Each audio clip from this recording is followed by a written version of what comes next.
An insect monster devours a victim pleading for death. Covered in blood, Choi is surrounded by a swarm of giant mantis monsters. Choi weeps tears of blood in a moment of utter despair. A single droplet falls into dark water, creating glowing ripples. Standing before a dungeon gate, the man in red urges Hyun-chan to decide. The man in red suggests clearing the secret dungeon alone for the loot. Hyun-chan reflects on the low wages of standard hunter work. Hyun-chan decides the group will break through the dungeon on their own. Choi hesitates and questions if entering the dungeon is a good idea. Hyun-chan silences Choi's concerns about the potential danger. Hyun-chan pressures Choi by pointing out that everyone else has already agreed. Choi admits she is terrified that insect monsters might appear again. Hyun-chan mocks Choi for her phobia and blames her for past failures. Hyun-chan cruelly tells Choi she can quit if she is too weak. Hyun-chan manipulates Choi by asking if any other guild would ever accept her. Hyun-chan orders Choi to trust him while she reminds herself of her get. Choi laments her own perceived selfishness in a moment of doubt. Hyun-chan looms over Choi, claiming his verbal abuse is actually a sign of love. Choi tearfully thanks Hyun-chan for his supposedly kind heart. Hyun-chan smiles and orders Choi to lead the way as their tanker. Choi submissively leads the party into the dark dungeon. The party enters the dungeon with Choi holding her shield at the front. A quiet step alerts a massive swarm of mantis monsters in the distance. The man in red screams in terror at the overwhelming number of enemies. A swarm of giant mantis monsters charges toward the group. The party is ordered to kill the entire swarm at once. While the team attacks, Hyun-chan barks orders at Choi to do her job. Hyun-chan commands Choi to hold the line while the others focus on attacking. Choi struggles to block the heavy insectoid strikes with her wooden shield. Choi desperately tries to hold her ground for the safety of her team. Choi cries out in pain as a sharp slash sounds across her face. Choi forces herself to overcome her fear as she maintains her magical shield. The hunters successfully spear one of the charging monsters through the mouth. The man in red panics as the swarm becomes impossible to control. The team desperately asks Hyun-chan for a plan to survive the ambush. Choi groans as the monsters batter against her purple magical barrier. Overwhelmed by pain, Choi wonders how much longer she must endure the assault. Choi begs Hyun-chan for healing as her strength finally begins to fail. To her horror, Choi watches her teammates flee into the distance. Choi realizes with shock that she's being abandoned by her party. A cold realization sinks in that they are leaving her behind. Hyun-chan curses Choi for her weakness as he runs for his life. A massive mantis claw slams violently against Choi's failing shield. Choi runs toward the closing exit, pleading to be taken with them. The blue-haired girl protests the abandonment, but Hyun-chan forces her ally. Her hope vanishes as the door slams shut with a heavy thud. Choi screams and bangs on the locked door, begging for someone to help. Someone inside the gate argues that Choi is his girlfriend. Choi stands in terror as she is left alone in the monster-filled darkness. A cold response from within the gate dismisses her life as irrelevant.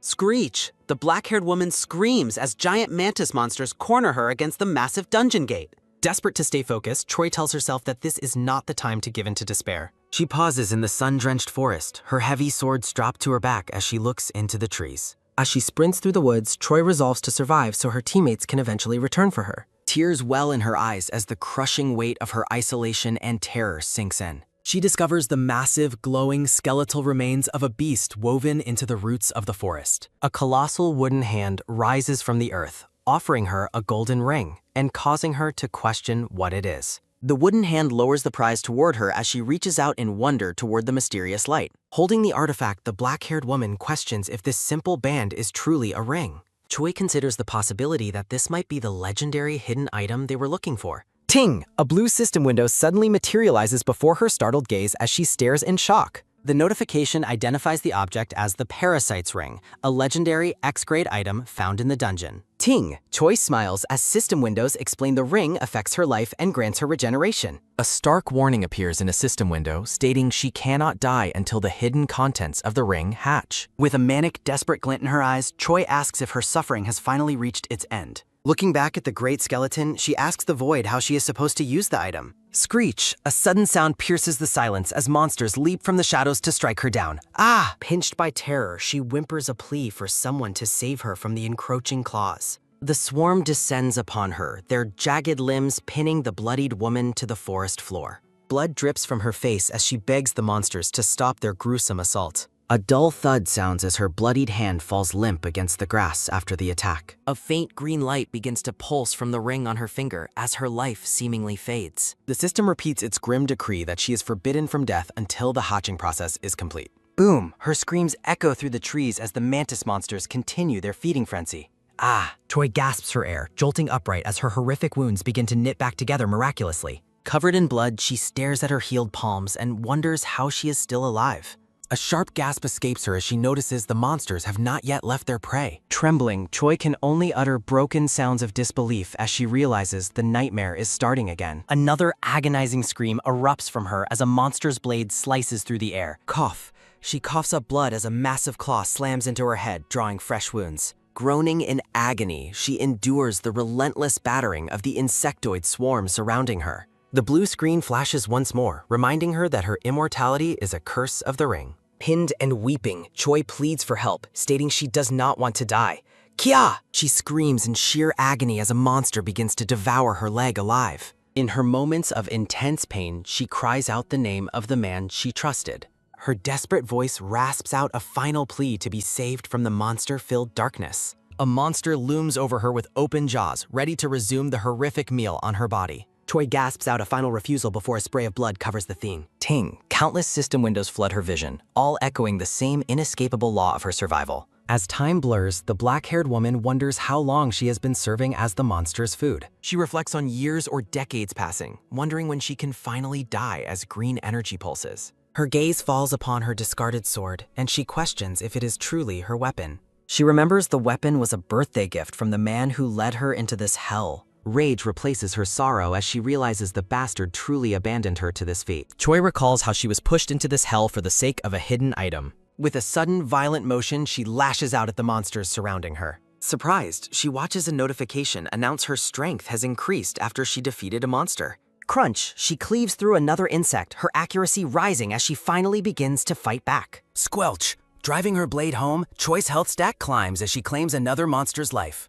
Ha! A dark laugh escapes her as the system confirms her wounds from battle are fully healed. Gripping her blade, Choi realizes she finally understands how to utilize the power of the legendary ring. A chilling, hysterical laugh erupts from the woman as her mind begins to fracture under the weight of her transformation. Brandishing her sword against the encroaching swarm, Choi challenges the monsters to come and face their death. Gazing at the image of the man who betrayed her, Choi's internal monologue identifies him as her boyfriend, On Hyun-chan. With a predatory grin, the black-haired woman tells the memory of her betrayer to wait just a little longer for her. Haunted by the image of Hyun-chan, Choi reminds herself that he was the person she once loved and trusted. Dead monsters litter the grass, their screeches of ki and kill fading into the silence of the forest floor. She unleashes a powerful, arcing swing that cuts through the air with a bright, luminous flash of energy. Blood sprays across the scene as her blade finds its mark deep within the chitinous flesh of her enemy. As a monster looms behind her with a low growl, Choi can only groan in physical strain from the ongoing battle. The ring on her finger pulses with an eerie emerald radiance as it continues to sustain her life. Slashing through another foe, the black-haired woman curses the bastards that continue to hound her in the dark. A spray of purple blood follows the clean decapitation of another giant insectoid beast. Despite being pierced through the torso, Choi casually notes the pain and how deeply the strike hit home. The swarm continues its frenzied assault, their high-pitched screeches echoing through the clearing as she stands her ground. Glowing green light mends her wounds as she invites the monsters to come at her again with a twisted smile. The creatures hesitate in their charge, their confused screeches rising as Choi questions why they have stopped their attack. With red glowing eyes and a manic expression, the woman mocks the monsters for failing to continue their assault. The screeching mantis monsters lunge forward once more, their many limbs blurred by the speed of their attack. Laughter bursts from her lips as she tears through the ranks of the swarm with renewed violent energy. Splattered in gore, Choi exclaims how enjoyable it is to feel herself becoming stronger with every life she takes. Crouching low like a predator, the black-haired woman declares her insatiable desire to kill even more of the beasts. She leaps high into the air above the dungeon walls, descending like a vengeful shadow upon her prey. Her face contorts into a mask of pure rage as she screams a final command for her enemies to die. A massive pillar of red energy slams into the ground, vaporizing everything in a blinding, violent explosion of power. A system window confirms the sacred realm of reception is cleared after a staggering 600,000 hours of combat. Exhausted and covered in monster blood, the woman stands amidst the silence of the now empty dungeon. Her eyes, still burning with a red intensity, look upward as a sudden, sharp flash of light fills the chamber. A glowing blue notification materializes to inform the survivor that she has officially reached A-rank status. Outside the massive stone doors, someone wonders if the ordeal inside has finally reached its conclusion. Hyun-chan wears a dark, smug expression as he remarks that he stayed in the area for far too long. One final mantis monster gasps out a dying sound as its lifeblood pools on the grass. A heavy boot comes down with a wet crunch, finishing off the last struggling creature in a spray of fluid. Choi wipes the blood from her face, her laughter ringing out in a hollow, terrifying display of her new reality. The blue-haired girl screams in outrage, demanding to know how they could lock Choi inside and abandon her. She continues her tirade, pointing out that Choi was his girlfriend and accusing him of using her for his own gain. Hyun-chan defensively argues that waiting would have killed them all, dismissing the girl's anger and asking if she is done. The man in the red jacket tries to play peacemaker, nervously suggesting that those who can survive simply should. Leaning against the wall with a smirk, the orange-haired woman mocks the blue-haired girl's emotional reaction to their shared rank. Infuriated, the blue-haired girl rejects their logic and declares she can no longer deal with their hierarchy and cruelty. The girl vows to expose their actions once they escape, while the orange-haired woman dismisses the death as a common occurrence. Hyun-chan stares at the girl with a cold, predatory gaze that suggests her threats mean nothing to him. A sinister smirk plays across the man's lips as he prepares to exert his dominance over the protesting hunter. He menacingly asks the girl what she would do if they decided to abandon her just like they did Choi. A chilling question hangs in the dark air, asking if a C rank could ever hope to survive a B rank dungeon alone.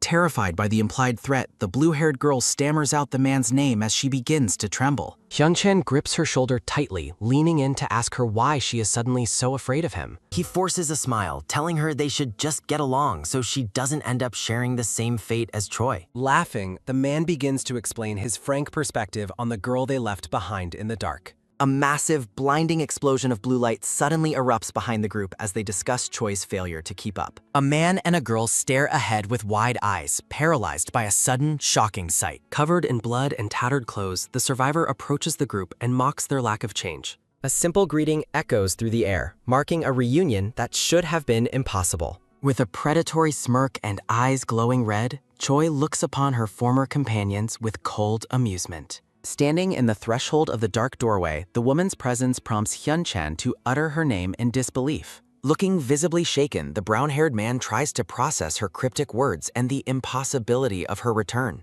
The survivor maintains a chilling, silent gaze, her eyes fixed on the man who abandoned her. Trembling with emotion, the blue-haired girl utters the woman's name while clutching her face in shock. Hyun-chan rushes forward and pulls Choi into a tight, desperate embrace, exclaiming his relief that she is alive. He feigns deep regret, apologizing for his failure to save her during their previous encounter.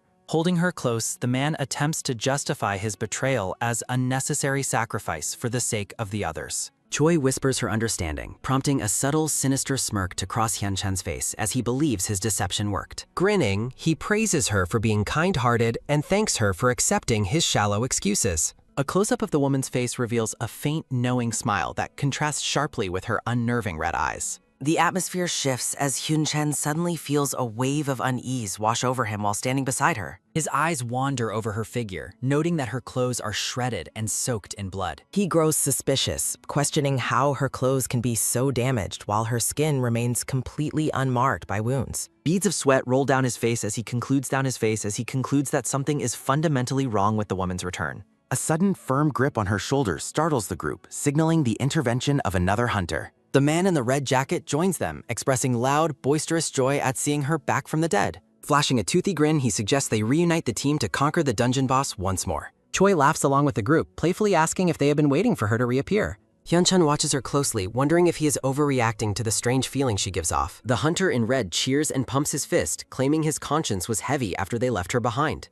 The group begins to move out, but Hyun-chan remains quiet, his eyes lingering on the woman's back. He tries to shake off his lingering doubts, convincing himself that his dark suspicions are merely a figment of his imagination. A sudden thud sounds as a massive cloven hoof crushes a fallen branch in the thick forest. A system window identifies the towering beast with glowing red eyes as the C-rank boss monster, the deer knuckle. From the shadows of a large tree, Hyun-chan observes the creature's movements with a focused, calculating gaze. He signals the rest of the party to prepare themselves and stick to their established combat tactics. The man in the red jacket confirms the strategy, noting that Choi will take the lead to draw the monster's attention. Crouched behind a tree, the leader gives Choi a direct command to keep the beast's focus centered on her. With a confident look, he prepares to execute the plan, satisfied that everything is moving according to his design.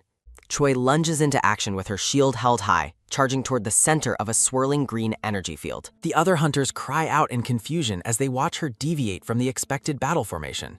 A sharp impact sends debris flying as the confrontation between hunter and monster begins in earnest. Engulfed in a pillar of radiant energy, the black-haired woman stands defiant against the overwhelming power of the beast. A sudden, brilliant flash causes a character to squint in shock as the intensity of the battle escalates. The deer knuckle lets out a piercing roar of rage as it prepares to unleash its full strength upon the intruders. Panicked, the hunters realize that Choi is drawing far more attention from the boss than their plan intended. Hyunchan shouts a desperate order for everyone to take cover behind the woman to avoid the coming onslaught. The massive beast lowers its antlers and charges at incredible speed, its eyes fixed solely on the woman in its path. Amidst the chaos, the leader tries to maintain morale by shouting that they can easily handle a B-rank boss. Bracing for the impact, Choi prepares to block the colossal creature's strike with her heavy shield. Hyunchan screams for her to hold the line and absorb the boss's damage from the front. The monster's hoof slams into the metal shield with crushing force, sending shockwaves through the ground. Looking up in total disbelief, the brown-haired man is stunned by the sheer scale of the power on display. The group watches in shock as Choi leaps high into the sky, leading them to wonder if she has abandoned them. The hunter in red stammers in fear as he realizes the monster's gaze has shifted directly toward him. He lets out a terrified scream as the beast prepares to trample him into the forest floor. The colossal deer monster charges forward. The man in the red jacket coughs up blood as he is struck by the monster's powerful blow. The two women stare in shock. Choi lands atop the beast's head. Standing over the mangled hunter, Choi mocks him by remarking that the strike must have been quite painful. A pained escapes the man in the red jacket as he struggles on the grass. Choi insincerely apologizes and laughs, claiming she only dodged the monster by mistake because she was so frightened. Looking at her terrified allies with glowing red eyes, Choi asks if everyone finally understands her new reality. She rides atop the charging creature. The monster charges through the field. A sudden, sharp sounds as the group is blown back by the monster's wake, letting out pained groans. Hyunchan shouts at Choi asking if she has gone insane and demanding an explanation for her actions. Leaning back with a smirk, Choi asks the group what they think she is doing in this chaos. She grips the monster's fur tightly. Hyunchan yells for her to stop joking and get down, but Choi merely repeats the word with mocking amusement. Her eyes burn with red intensity. Looking at the dying hunter, Choi asks the survivors if this scene still looks like a joke to them. The survivors watch in absolute silence. Choi casually prepares for the next move, declaring that they should continue with their deadly game. She challenges them with a sinister smile, asking which of them will be able to survive the longest. A massive roar sounds as the monster rears up while Choi perches atop its formidable antlers. The beast continues its terrifying rampage. The survivors are left gasping for breath as they struggle to maintain their footing against the monster's power.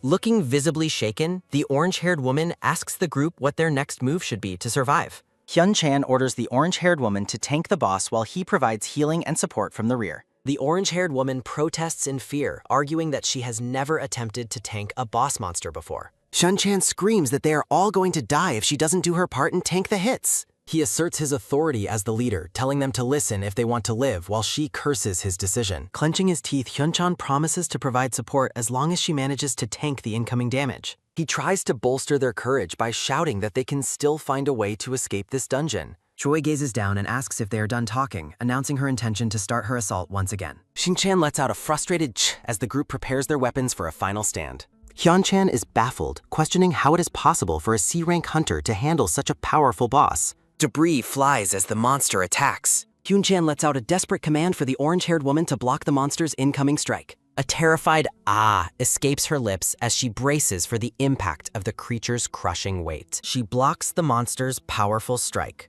Hyunchan exclaims in relief that she successfully blocked the attack while the blue-haired girl watches in shock. The defensive barrier suddenly shatters. A trail of blood follows her. A heavy, wet crunch sounds.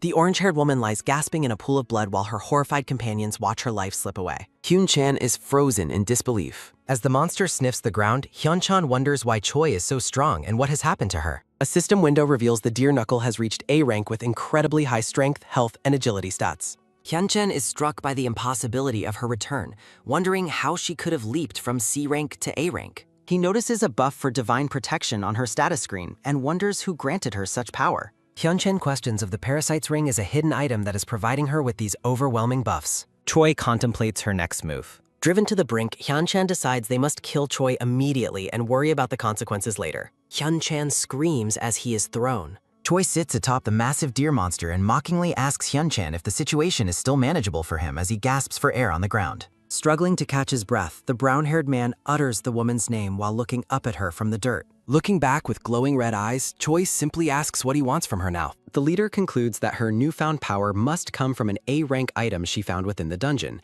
noting how easily she controls the beast. He continues to watch her from behind, suspecting that her drastic personality change is another side effect of whatever item she obtained. Hyun-chan offers a hollow apology to the woman with the crimson gaze. He kneels in the dirt with his head bowed in a show of submission. Choi looks down at him and asks what exactly he thinks he is sorry for at this point. The man explains he is sorry for forcing her to understand their betrayal, to which Choi dryly asks if there is anything else he has to say. He cries out in desperation, admitting that everything he did was wrong. Choi tells Hyun-chan that his inability to see the real problem is his greatest flaw, questioning if he truly doesn't understand the source of her anger. Looking up with a dazed and fearful expression, the man asks for clarification. The woman looks away, stating that there is only one true problem remaining.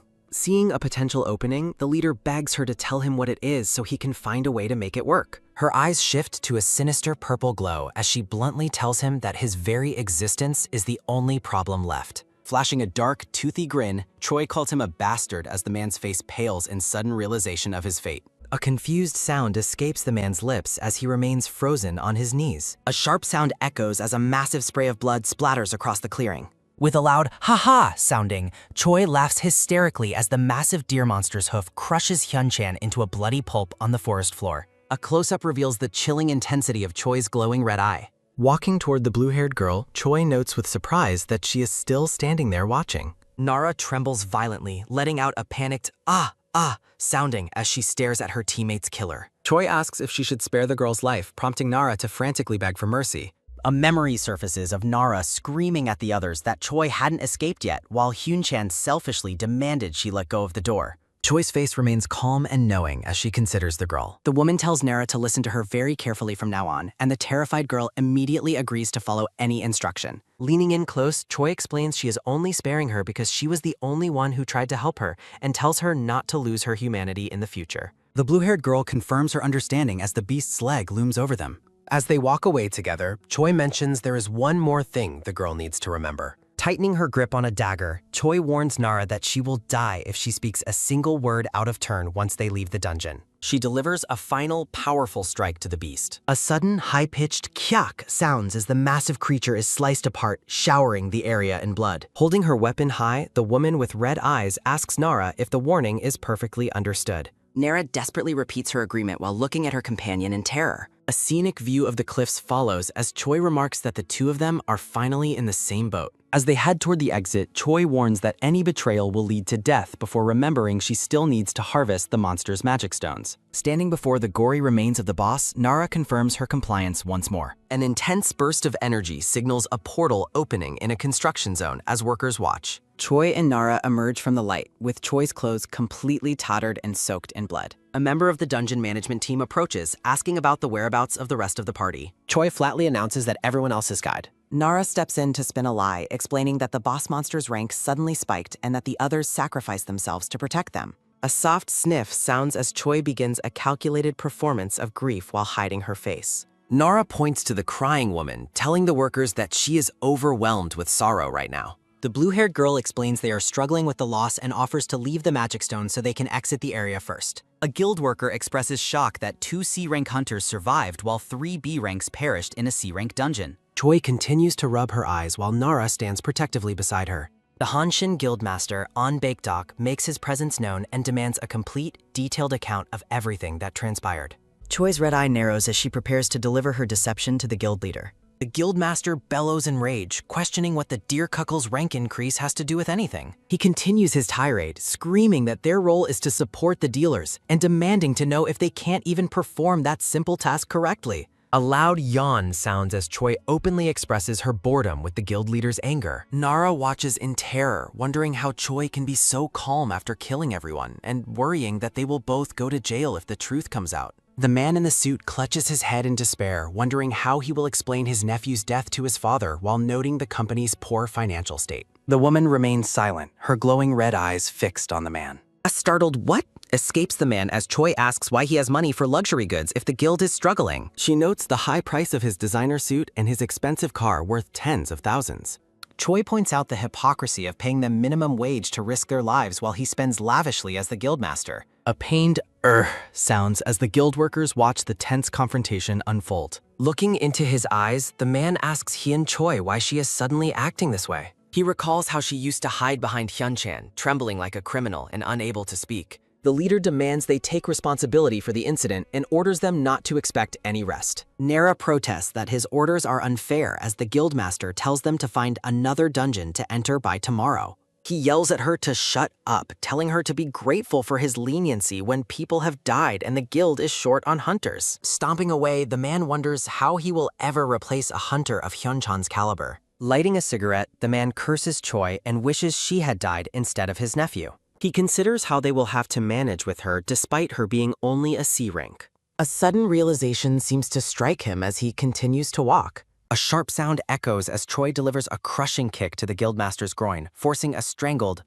from his lips. Choking sounds follow as the man's face turns purple with agony. Nara and the workers watch in stunned silence, letting out a terrified eek as they witness the scene. Standing over the man as he grovels for his life, Choi lets out a joyful aha and notes the strike landed perfectly. She tells the guildmaster not to be so dramatic as he stares up at her in utter shock. Choi mockingly suggests that if he's so short on hunters and money, he should enter the dungeons himself, though she knows he is too afraid. Trembling on the floor, the man asks if she has gone insane and if she is finally showing her true colors now that his nephew is gone. Choi breaks into hysterical laughter, noting that he is just like his nephew and even uses the same lines. With a sinister grin, she says she truly dislikes that particular family trait and admits she's had a good laugh. Leaning in close, she confirms that she is crazy for dying instead of his precious nephew. The man can only utter a confused what at the nonsense she is speaking. Her eyes glowing with intense light, Choi tells him she is finished with Hyun-chan and warns him never to bring him up again. As she turns to leave the guild, the master desperately begs her to stay, fearing what will happen to his organization. Choi looks back and simply says he should have treated her better when she was still there. The man lets out a terrified eek as Choi asks if he wants to be hit again. She stops for a moment, adding one final detail. A fluttering sound follows as she drops a bill onto the floor in front of him. She mockingly calls the small bill condolence money for Hyun-chan's passing. The guildmaster lets out a frustrated ugh as Choi tells him to take good care of his nephew's final journey. Nara offers a frantic thank you for everything as a loud ooh-ah sounds from the broken man, while Choi lets out a tired yawn. The night sky hangs quietly over a modern apartment building. Choi stands comfortably in a new white t-shirt and black shorts. Nara asks her why she bought such cool clothes, and Choi explains she just picked them up at a clothing store. She looks down and mentions that Hyun-chan never liked the style of dress. Looking back from a drawer, Nara asks what she means and reminds her that the man is dead. Choi's face lights up with a joyful expression as she repeats Nara's words with excitement. Diving onto the bed with a happy kya, Choi cheers that she was the one who killed him, while Nara watches in disbelief. Nara shudders, thinking about how terrifying Choi becomes whenever she acts like this. She asks Choi why she suddenly wanted to come over when she has her own place to stay. The red-eyed woman remains silent for a long moment. Clutching a plushie, Choi looks up and asks if she can stay at Nara's house for a while. Choi mentions she previously lived with Hyun-chan and has no desire to return there. Nara stares in silent terror, fearing she might be killed if she refuses the woman's request. After Nara reluctantly agrees to let her stay for a while, Choi lets out a joyful thank you while hugging a blue plushie. Mentioning her own departure from the guild, Nara asks Choi what her future plans are. Choi hugs her blue plushie with a cheerful smile and admits she has no plans whatsoever. Nara asks how she will handle living expenses, and Choi reveals she has 20 million won in her account to manage for now. Nara looks confused, remembering how Hyun-chan used to brag about paying for Choi's rent and expenses. Choi explains that he only ever paid the deposit and that they split every other expense. Nara clutches her head with a weary sigh, realizing the man had been lying about his generosity. A moment of quiet reflection follows as the thought of waiting a minute surfaces. Nara's anxiety spikes as she realizes Choi has no long-term plans and might stay at her home indefinitely. Desperate for a solution, Nara asks Choi if she intends to find a job or get her own house soon. Choi looks off to the side, admitting she doesn't feel motivated to do anything at the moment. With a chilling close-up on her red eye, Choi notes she has already finished what she wanted to do and is now lost. Nara asks the woman what it was that she actually achieved.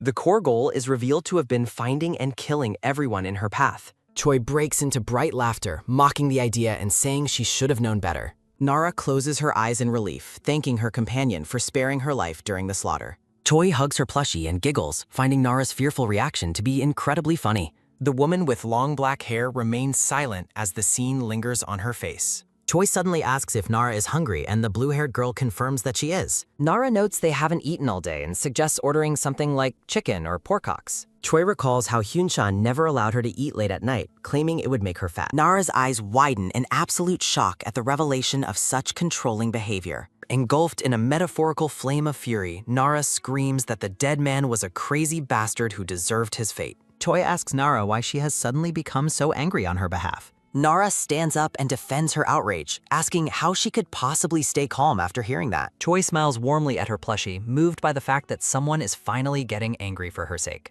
Deciding to order food, Nara insists that anyone would agree he was crazy and suggests they eat before sleeping. A dark thought lingers on the cruelty of forcing a tank to starve while performing their duties. Under the night sky, Choi calls Nara to come eat porkocks while the girl agrees to join her. Nara sleeps soundly on a mattress on the floor. Choi remains awake on the bed, looking down at her sleeping companion while lost in thought. Lying back, Choi reflects on how long it has been since she truly thought about what she wanted to do. As she wiggles her toes, she realizes she never wants to enter a dungeon ever again. Her red eyes stare upward as she decides she is finished with guilds and simply wants to rest. She considers finding a few odd jobs to live a simple, comfortable life. The woman's eyes slowly drift shut as she prepares to drift off to sleep. She finalizes the thought, deciding that such a peaceful life would be good for her. A sharp, distorted sound suddenly cuts through the silence of the May. A sudden, sharp gasp sounds as Choi's eye snaps open with intense pink light. Choi sits up abruptly in bed, her body reacting to an unexpected sensation. She clutches her stomach in alarm, wondering what just happened inside her body. Shuddering with a cold sweat, Choi remains frozen as she feels something wrong within her. A worrying realization takes hold that there is something foreign lodged in her stomach. She sits on the edge of the bed in the dim light, trembling with uncertainty. Choi wonders if her physical condition is being caused by a specific source. Her eyes glow with a fierce pink light as she looks toward the ring on her hand. Deciding it would be best to remove it, she reaches out to grab the glowing ring on her finger. A blue system window appears, delivering the grim news that the parasite's ring cannot be removed once it has been worn. Sitting on the bed with a glowing blue system window, Choi questions why the parasite ring is labeled as a bound item that cannot be removed. Gritting her teeth, Choi uses both hands to pull at the ring on her finger as a frustrated, "Ah, I don't know," escapes her. A sudden burst of white light and energy erupts from the ring, forcing an "ah" from Choi as she struggles against the pain. As the light fades, Choi stares blankly into the distance, confused by the strange sensation. Clutching her stomach in agony, Choi wonders if the ring is retaliating to prevent her from removing it. A system window reveals the true nature of the parasite's ring, stating it sustains the wearer's life and prevents death only until it hatches. Choi looks at the notification in silence, questioning exactly what is meant to hatch from within her body. A gruesome image flashes in her mind of a massive, insect-like creature violently bursting out of a host's chest. Breaking into a cold sweat, the black-haired woman stares ahead with a look of pure shock as the realization sinks in. Letting out a tired sigh, Choi acknowledges that while the artifact saved her life, the cost might be more than she expected. The small green gem on the ring pulses with a soft light against her skin. Choi gazes down at her hand, her expression shadowed and somber. Looking over at Nara sleeping soundly on the floor, Choi decides she must identify the item through an unofficial route to avoid trouble. She watches her companion sleep, concluding that revealing an EX-grade item to the world would be too dangerous. The morning sun shines through the window blinds as the sound of birds chirping signals the start of a new day. Choi sits quietly on the edge of the bed, her long black hair flowing down her back. Her expression remains stoic and determined as she prepares to face the day. In a taxi, Nara asks why she went to the hospital so early, and Choi dismisses her concern by claiming it was just a minor stomachache. Choi casually mentions that she intends to live with Nara permanently. Nara reacts with an explosive and terrified "what? No way!" as she rejects the proposal. Choi asks why not and offers to pay rent, but Nara insists her apartment is already too small for both of them. With a confident grin, Choi suggests they simply move into a much larger place together. Nara stares back in stunned silence, her eyes wide with disbelief at the bold suggestion. Despite finding the idea tempting, Nara frantically waves her hands and continues to refuse. Choi bluntly tells her to then die if she won't live with her, prompting a frustrated yell from Nara as the taxi drives on. Choi clarifies that she only wants to stay until she saves enough money, as she refuses to return to Hyunchan's house. Nara finds that reasoning to be perfectly understandable. Choi suggests pooling their money together, but Nara quickly shuts the idea down with a sharp refusal. Nara asks how she expects to make any money after quitting the guild, and Choi claims she'll find part-time jobs. Leaning in with a sinister smile, Choi suggests she could earn a lot of money by entering dogfights. Nara is appalled by the idea, screaming at the black-haired woman and asking if she has gone insane. Choi tells her to bet on her and promises that she will make them both incredibly rich. The scene shifts to a massive, brightly lit underground arena where a crowd gathers around a fighting cage. Inside the ring, two muscular men trade brutal strikes as the audience cheers them on. A narrative text explains that dogfighting is an illegal gambling circuit where hunters of C rank or lower are forced to fight. The referee raises the victor's hand as the loser lies defeated in a pool of blood on the arena floor. The text adds that the winning fighters take a portion of the massive sums of money bet on their matches. Nara points out that Choi isn't a C rank anymore and asks if it's considered fraud to hide her true power level. With a smug grin, Choi replies that it doesn't matter because her official hunter registration card still says C rank. She argues that the entire operation is illegal anyway, so a little cheating won't make the situation any worse. Nara looks away with a troubled expression, admitting that Choi's logic has a point. She remains silent for a moment, clearly conflicted about the dangerous plan. A small, nervous smile begins to cross Nara's face as she reconsiders the offer. Nara asks if she will definitely get a return on her investment if she chooses to bet on Choi. Choi smiles broadly, pleased to see that Nara is finally speaking her language and agreeing to the plan. The pair arrives at a building with a storefront that appears to be a mundane pet supply shop.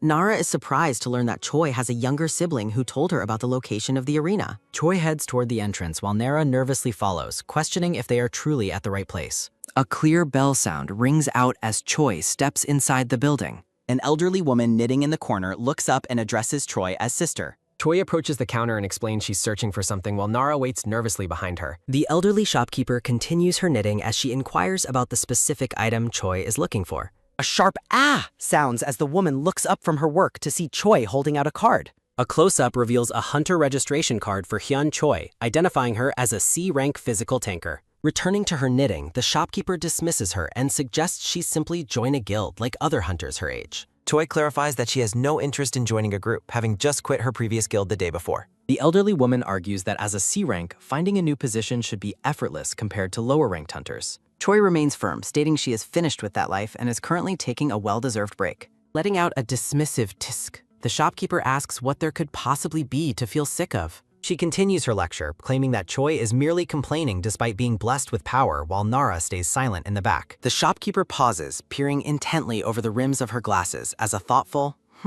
escapes her. A sudden chill fills the room as the woman bluntly asks Choi if she has killed someone, causing Nara to gasp in shock. A clicking sound follows as the shopkeeper wonders aloud why a normal girl would seek out such a place. Choi remains silent, her glowing red eye fixed on the woman in the tense, shadowed atmosphere. Breaking the tension with a laugh, Choi denies the accusation as the shopkeeper tells her to leave if she's a troublemaker. A soft thud sounds as Choi leans her weight onto the wooden counter, refusing to back down.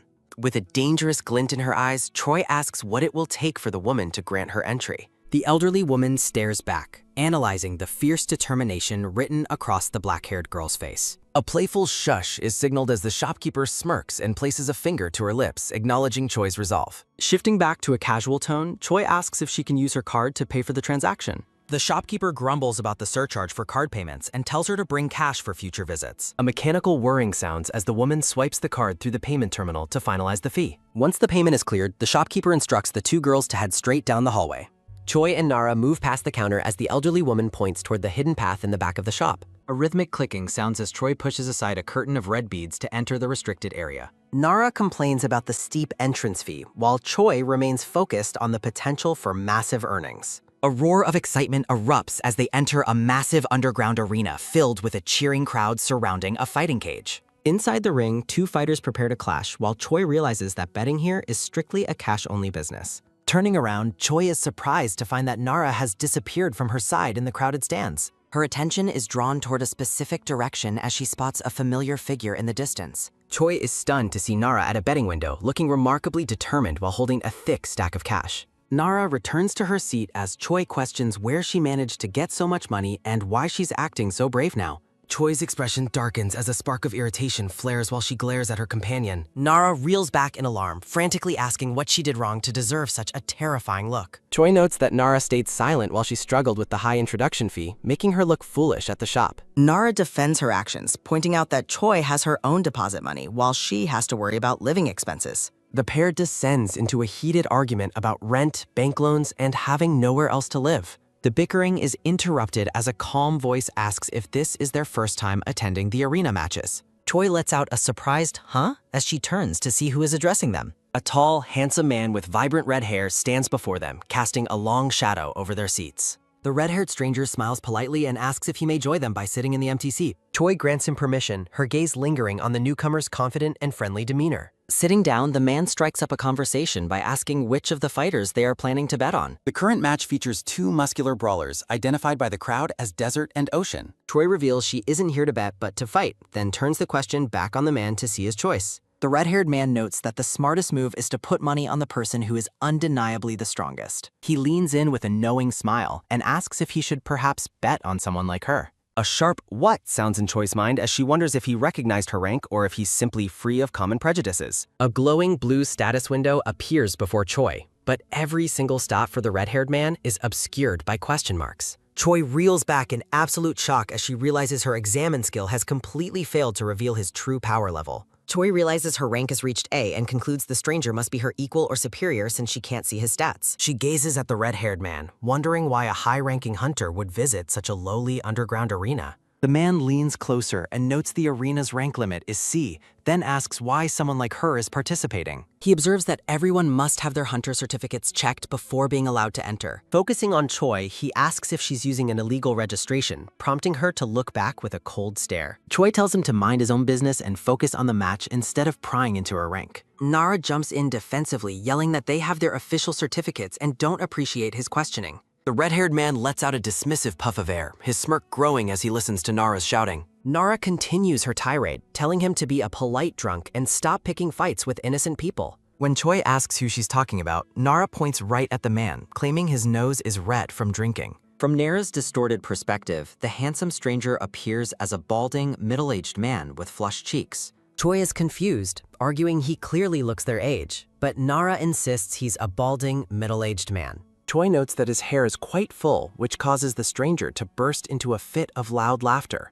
The man finds Nara's description hilarious while Choi realizes there's a serious discrepancy in how they see him. Choi begins to suspect that the man is using a high-level special item to disguise his true appearance. Doubled over in laughter, the red-haired man seems thoroughly entertained by Nara's insults. Choi continues her internal analysis, wondering if his motive is simply to hide his true identity from others. Her thoughts are interrupted by a sharp ringing sound as the bell signals the start of the next match. Two fighters, Desert Ruler and Ocean Storm, square off inside the cage as the audience prepares for the clash. Nara's excitement returns instantly, her eyes widening as she cheers for the start of the fight. Nara warns the man to stay quiet so she can focus on her bet, but he just laughs and agrees to watch. Choi observes that lower-ranked hunters likely can't see past the man's disguise, which explains Nara's confusion.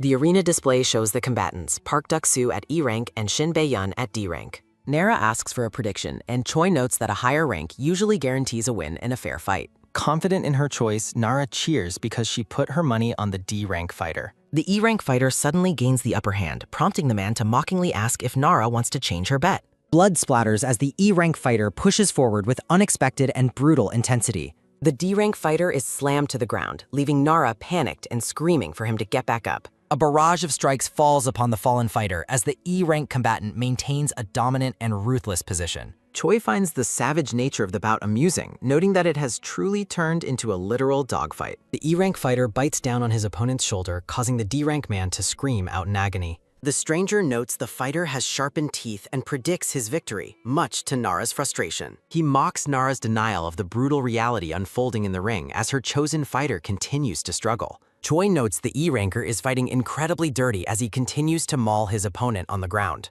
Nara is in a full panic, desperate for a counterattack as she remembers the large sum she bet. The referee declares Desert Ruler the winner, leaving Nara's fighter defeated in the dirt as the stranger watches. Nara's spirit seems to leave her body as she realizes she has lost all of her betting money. She wails in absolute despair, imagining her hard-earned cash flying away with wings. The red-haired man smugly points out she should have listened to him, ignoring her breakdown on the floor.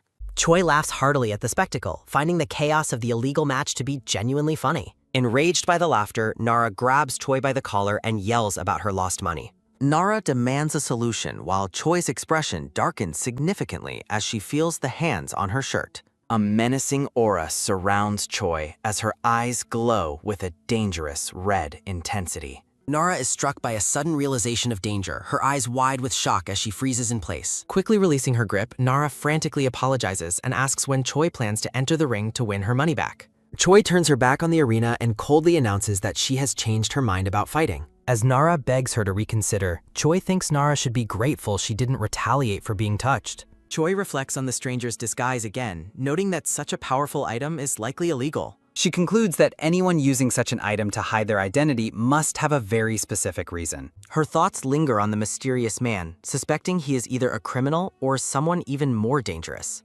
The red-haired man walks away. He turns back and asks if she has given up on participating, noting that she seems to have a conscience. Choi asks how she can participate after being exposed and demands he take responsibility for her lost money. Choi stands confidently in the light. The red-haired man refuses and suggests she join a guild to make better money instead of wasting her rank there. Choi places a hand on his shoulder and asks why he is hanging around if fighting is just a hobby. She stares intently and asks if he is using an illegal item. He insists it's just a hobby and tells her to go her own way since he ignored her cheating. Leaning in, she explains that she needs the distribution network he is aware of. Choi asks him where he managed to obtain it. Choi looks at him with a mysterious smile. She specifically asks about that item. He asks if she wants to become a criminal and declines to tell her anything. Choi sighs and remarks that he is being quite stubborn.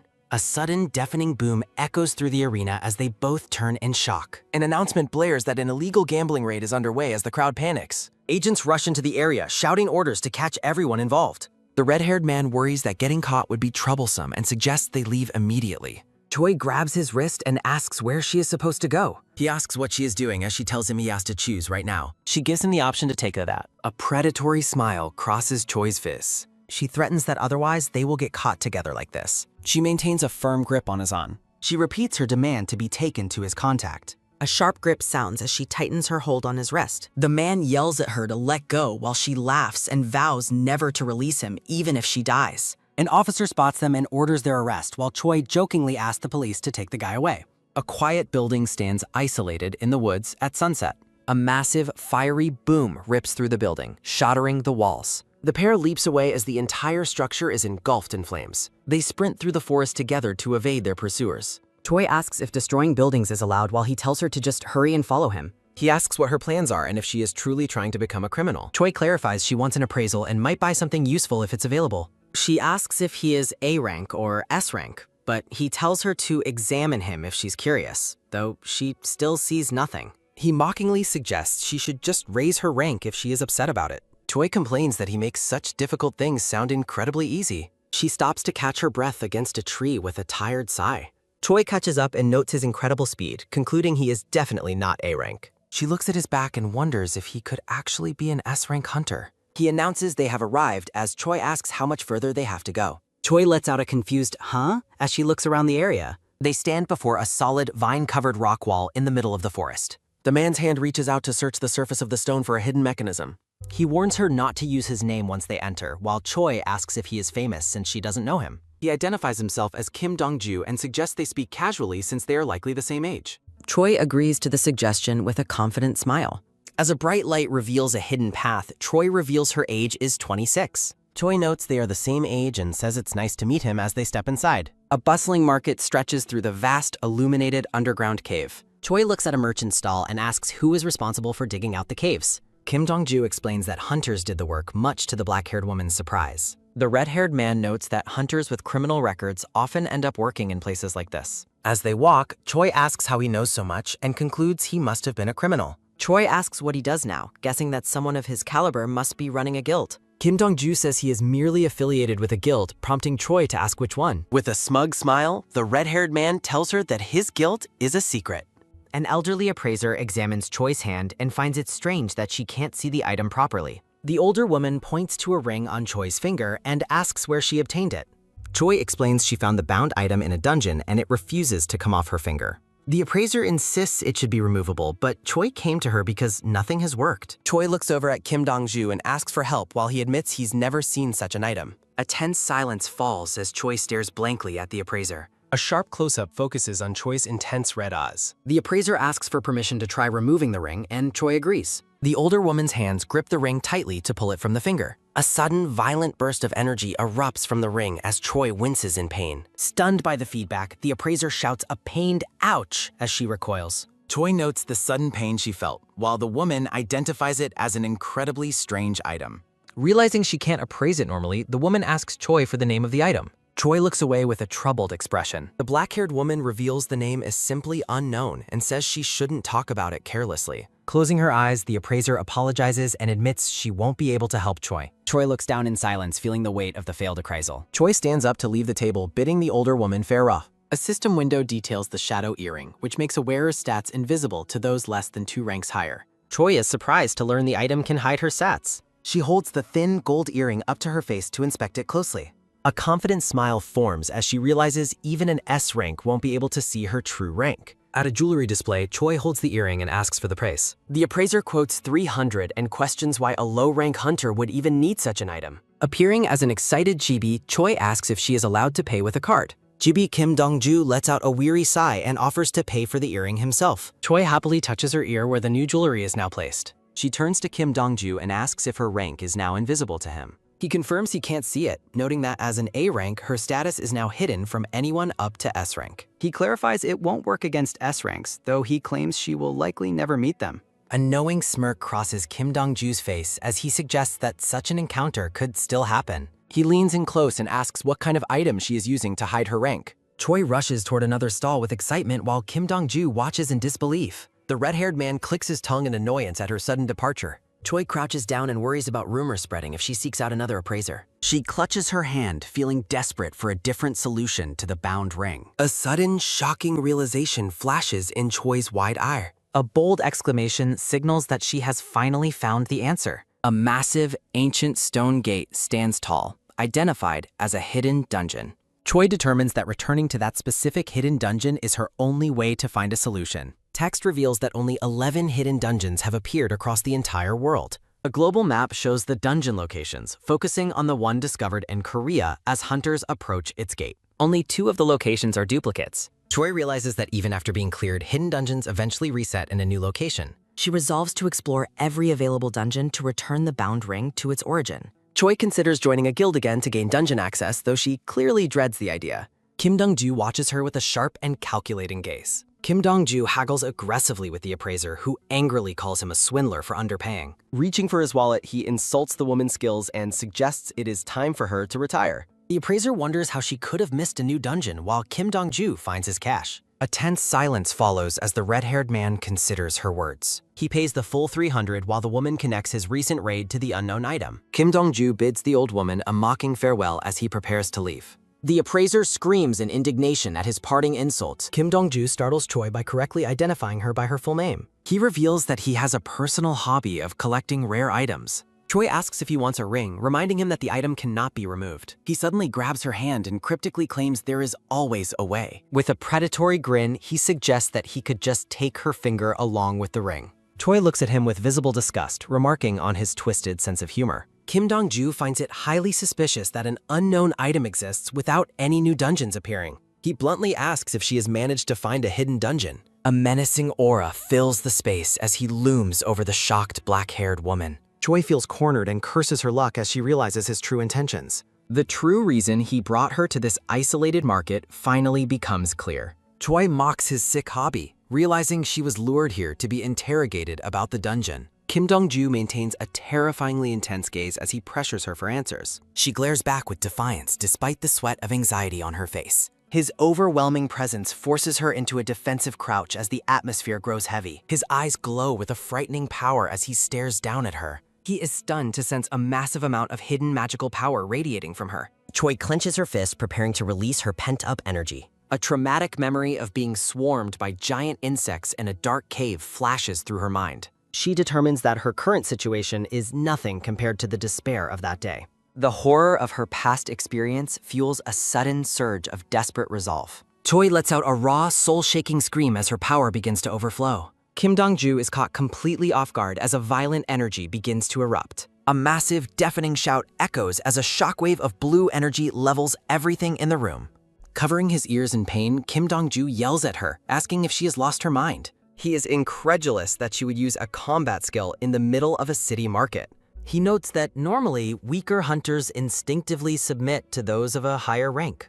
Choi proves she lacks that submissive instinct as she screams with eyes glowing with power. The origin of such a feral strength remains a total mystery. As the dust settles, Choi stands panting and exhausted amid the wreckage of the shop. She looks at him with pure hatred and calls him a bastard for provoking her. Kim Dong-ju raises his hands and apologizes, claiming his threat was just a joke that went too far. He realizes that this woman is his only chance to locate the hidden dungeon. He points out that she needs information on her item and proposes they work together. With a confident smile, he offers his help to find the hidden dungeon.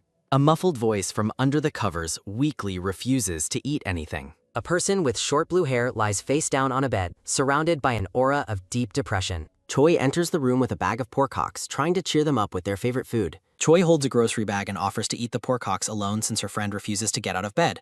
A blue-haired woman cries and asks Choi where she went and why she abandoned her at a collapsing building. She continues her dramatic complaint that everyone left her behind. Outside the apartment building at night, she shouts that while she understands Choi's point, she is still upset. Choi begins eating a large bone as the blue-haired woman asks if she is finally calm. Sniffing back tears, the blue-haired woman starts to eat her portion with chopsticks. She asks how Choi will pay for her living expenses now that the fighting arena is gone and suggests they join a guild together. Choi declines the offer, stating she will look for the hidden dungeon instead and will be home late for a while. Her friend reacts with disbelief and asks where she is going and how she intends to find it. As Chibi Choi mentions dungeon hopping, the blue-haired woman asks how she can possibly enter a dungeon without a guild affiliation. A speech bubble declares that the problem of guild affiliation has already been solved. Choi explains to her friend that Kim Dong-ju has agreed to help her. The blue-haired woman is stunned and asks if Choi is referring to the famous S-rank hunter. Choi is surprised that her friend recognizes the man just by his name. She admits that the man himself didn't even recognize who he was when he was sitting right next to her. The blue-haired woman accuses her of lying, insisting an S-rank wouldn't be at a dogfighting arena and that the man was likely a middle-aged imposter. She pulls out her smartphone to show Choi what the real Kim Dong-ju look like. She laughs at Choi's mistake and points out that the real hunter is much younger than the man Choi described. A photo of the red-haired Kim Dong-ju appears as she explains he belongs to the elite Paehyuk Guild, causing Choi to realize it is the same man. The blue-haired woman lets out a sharp, shocked exclamation. She slams her hands down on the table in absolute disbelief. She asks again if that older-looking man was truly the famous hunter. Chibi Choi asks if he was using a transformation item while the blue-haired woman screams "Wah!" in total shock. Despondent, the woman regrets saying rude things to him, though Choi assures her that he doesn't care. She sighs, realizing she can never join his guild now, prompting Choi to ask what is so special about Paehyuk. Her friend yells that the guild is not just an ordinary organization. She explains that Paehyuk members never worry about money because of their massive welfare benefits. A bold graphic introduces the legendary Paehyuk Guild. The guild's blue emblem is revealed, featuring a winged shield and a central blade. It is noted that the guild was established by one of only 2 SS rank hunters in the world. A dark silhouette represents the immensely powerful founder of the guild. 3 of the world's 8 S-rank hunters are affiliated with the group. Paehyuk is evaluated to have influence comparable to a nation due to its overwhelming power. A massive modern glass skyscraper serves as the prestigious headquarters for the guild. The hiring process for the organization is incredibly selective, with a 1,000-to-1 competition rate. Chibi Choi focuses on her meat and asks if the food is delicious. Slices of pork hocks sit on the table as her friend tells her to eat plenty. Choi stares ahead with a look of intense focus. Kim Dong-ju looks over his shoulder and asks why she is looking at him like that. Choi says it is fascinating that he is a member of Paehyuk, and he wonders how she discovered the secret he tried to keep. He questions why she brought a shield and asks if she thought they were entering a dungeon. With a mischievous smirk, he tells her she will see the reason once they arrive. Choi demands he tell her the secret quickly while he insists she just hurry up and follow him. They continue walking through the woods as Choi looks at his back. He warns her not to let her guard down because illegal dungeons are far more dangerous than she thinks. A swirling, dark pink portal of energy marks the entrance to the illegal dungeon. A green lizard monster lunges from the shadows with a loud "Ah!" The monster's head is blown apart, identified by the system as an F-rank lizard soldier common monster. Choi stands over the bloody remains and asks why he told her to be tense when the monster was so weak. Kim Dong-ju kicks a monster away and explains that illegal dungeons usually contain only low-rank threats, causing Choi to call him a bastard for tricking her. Kim Dong-ju strikes down a monster while explaining that they must continue searching everywhere for the hidden dungeon. A chibi Kim Dong-ju asks why Choi is still carrying her shield instead of storing it, mockingly suggesting she is simply showing off her rank. A heavy thud echoes as the massive clawed foot of a green monster slams onto the sandy ground. Standing atop a rocky ledge, Choi and Kim Dong-ju look down at an E-rank boss monster identified as a lizard general. Kim Dong-ju looks back at Choi and asks if they should explore the surrounding area more before engaging the boss. Choi gazes ahead with a neutral expression, considering her next move. The lizard general focuses its predatory yellow eye on them, its thoughts filled with a single murderous intent. Moving with blinding speed, Choi lunges at the creature as a sharp sound affects the air around her strike. With a violent splash of blood, Choi decapitates the boss in one motion, questioning why they should waste time on unnecessary tasks. Holding the monster's severed head, she turns away and bluntly states that she is in a hurry. A faint blue light pulses from the ornate bound ring on her finger. She makes the firm decision to immediately depart for another dungeon. A giant insectoid monster screeches "Kiak" as it lunges with bared fangs in a dark cave-like setting. A younger Choi desperately blocks the creature's massive pincers with her shield as purple energy sparks from the impact. Terrified and overwhelmed, Choi screams for someone named Hyun-chan to help her, crying out that she cannot hold on any longer. A hand suddenly reaches out and grips her shoulder as a voice calls her name through the chaos. A man with glowing blue eyes looms over the crying woman, who remains curled in a defensive crouch behind her shield. The man smiles coldly and reminds her that the guild sponsorship is the reason she is there. He reaches a hand toward her long dark hair as she trembles in visible fear. He demands that she prove she is worth the investment they made in her. Choi falls through a dark, red-tinted void surrounded by dozens of glowing eyes, looking small and helpless. Waking up with a sudden, panicked "Ah!" Choi sits up in her bed, drenched in a cold sweat. A series of sharp gasps escape her as she tries to steady her breathing in the dim light of her room. She lets out a long, weary sigh while looking at her hand, which is trembling from the lingering effects of the nightmare. Clenching her fist tightly, she bitterly resolves that if the man from her dream is dead, it is of no concern to her. Choi remains sitting on the bed, frustrated that the past continues to haunt her even in her sleep. She looks over at her roommate and remarks that some people seem to have no trouble sleeping soundly. Choi stares down at her sleeping friend with a dark and intensely focused expression. The blue-haired woman sleeps peacefully, completely unaware of the heavy atmosphere in the room. As a soft creak sounds, Choi looks away and darkly thinks that while she could kill the woman at any time, it is not yet the right moment. Moving to the kitchen, Choi reaches into the refrigerator as the door opens with a dull sound. A steady stream of water splashes into a blue-patterned mug. The morning silence is shattered by a desperate shout of "I'm late!" Choi watches with a startled expression as her roommate frantically scrambles to get ready. Hopping on one foot while putting on a shoe, Nara announces she is rushing to an interview at the Hawaiian Guild. Sipping her water, Choi points out that the alarm failed to go off and offers to drive her there. Nara looks back in confusion and reminds Choi that she does not even own a vehicle. A sudden, loud horn blast startles Nara as a sleek, expensive black car pulls up outside. Kim Dong-ju leans out of the window with a charming smile and asks Nara if she has been doing well. Nara stands frozen in absolute terror, stammering the S-rank hunter's name in shock. Choi casually tells her friend to drop the formalities since they are all the same age, while Kim Dong-ju wonders why she is making that decision. Nara spirals into a silent panic, worrying that her past rudeness has finally caught up to her. A pained grunt escapes Nara as her face contorts with stress and regret. In a dramatic display of despair, Nara's soul appears to leave her body as she tearfully begs Kim Dong-ju to spare her life. The black car speeds down a busy city road with a loud whoosh of movement. Inside the car, Choi asks Nara where she needs to be dropped off, while Nara sits in the back looking utterly drained. Kim Dong-ju asks for the name of the guild where her interview is taking place, and Nara weakly confirms it is Hwayeon. He notes that the Hwayeon Guild grew significantly after its master returned from a hidden dungeon. A dark, knowing smile crosses his face as he admits that he is not on good terms with that particular group. Nara tearfully asks if they are on good terms with her, recalling his threat to her finger, while the two in the front argue over who is truly cooperating with whom. A chibi version of Nara tearfully pleads for them to delay their fight until after she makes her exit. As they reach the destination, a man in a black suit and sunglasses welcomes them. Kim Dong-ju inquires about the state of the dungeon while the guard confirms they are cleared for entry. Choi eyes the guards with suspicion, but the red-haired hunter clarifies that they are simply fellow guild members. He teases her for being naive about dungeon logistics, while Choi irritably suggests she should report the illegal operation. Kim Dong-ju points out that such a report would endanger her as well, leading her to dryly suggest finding a different partner. Choi insists they proceed immediately so they can finish the job and part ways. The guild guards behind Kim Dong-ju are visibly taken aback by Choi's blunt and dismissive attitude. Noticing their staring, Kim Dong-ju snaps at his subordinates to focus on guarding the perimeter. He scratches his neck in annoyance, wondering why they were finding the situation so amusing. A look of sharp intensity crosses the red-haired man's face as he prepares to move forward. They transition into a lush forest area where Choi reiterates her desire for a swift conclusion.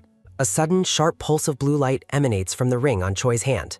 She recoils in confusion, startled by the strange and sudden sensation. The golden ring with its crystalline gem sparkles with an ominous, lingering glow. Choi studies her hand closely, questioning if her mind is playing tricks on her. Kim Dong-ju calls out to her, prompting Choi to explode in anger at his perceived tardiness. The hunter is unbothered by her outburst, thinking that she is acting far too bossy. Despite her irritation, Choi focuses her mind on the need to gather more information about their surroundings. High above, three-eyed bird monsters let out piercing screeches as they begin their descent.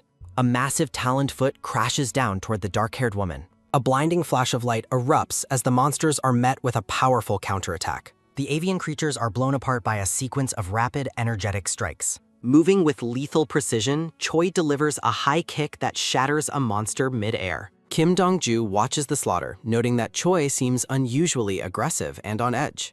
He concludes that they will not find their target today and suggests they call it quits. Choi does not respond, her eye glowing with a faint predatory red light. Without warning, Choi lunges at the red-haired hunter with a violent strike. Kim Dong-ju catches her fist with a laugh, seemingly entertained by her sudden hostility. He remains calm and asks why she has suddenly decided to turn her aggression toward him. Choi's eyes burn with rage as she challenges him, asking if he truly wants to compete with her. They clash in the middle of the field, a blur of motion as she tries to overpower him. The hunter holds her hand firmly, a smirk playing on his lips despite the tension. Choi's fingers dig in with inhuman strength as a sharp sound affects the struggle. Kim Dong-ju decides to stop playing around, declaring that he will no longer hold his power back. A massive surge of blue energy erupts, sending Choi tumbling backward through the air. She skids violently across the grass before managing to dig her heels in and stop her momentum. Breathless and disoriented, Choi stares ahead with wide, glowing white eyes. A sudden look of realization and shock replaces her feral expression as she regains her senses. Trembling with sweat on her brow, she inwardly questions what just took control of her actions. Kim Dong-ju tells her she looks exhausted and should stay back while he handles the boss monster. He walks away with casual confidence, leaving the shaken woman alone in the clearing. Choi lets out a sharp gasp and clutches her head, struggling against a mounting internal pressure. Looking down with a grimace, she wonders if pursuing this hidden dungeon was a mistake. She feels a deep sense of dread, realizing her physical form is beginning to feel alien to her. Her gaze falls on the ring, suspecting that the artifact is actively attempting to usurp her body. Later that evening, Choi returns to the apartment and calls out to her roommate. Choi enters with groceries to find Nara slumped over in despair, prompting her to ask what happened. Nara groans about her failed job search, while Choi admits she is having just as much trouble. Choi chops a bag of food onto her friend's lap and tells her it is time to eat. Nara looks into the grocery bag and asks what its contents are. Entering the apartment, Choi identifies the food as pork hocks and asks if they have any alcohol available. A sharp bang echoes as Nara slams a glass onto the table, swearing in her intense frustration. Slumped over the table, Nara laments her inability to find a job as a common C-rank buffer. Nara continues her drunken rant about her miserable life while Choi sips her drink and plans her next dungeon raid. Choi listens with a weary expression as Nara expresses a desperate wish to become stronger like her.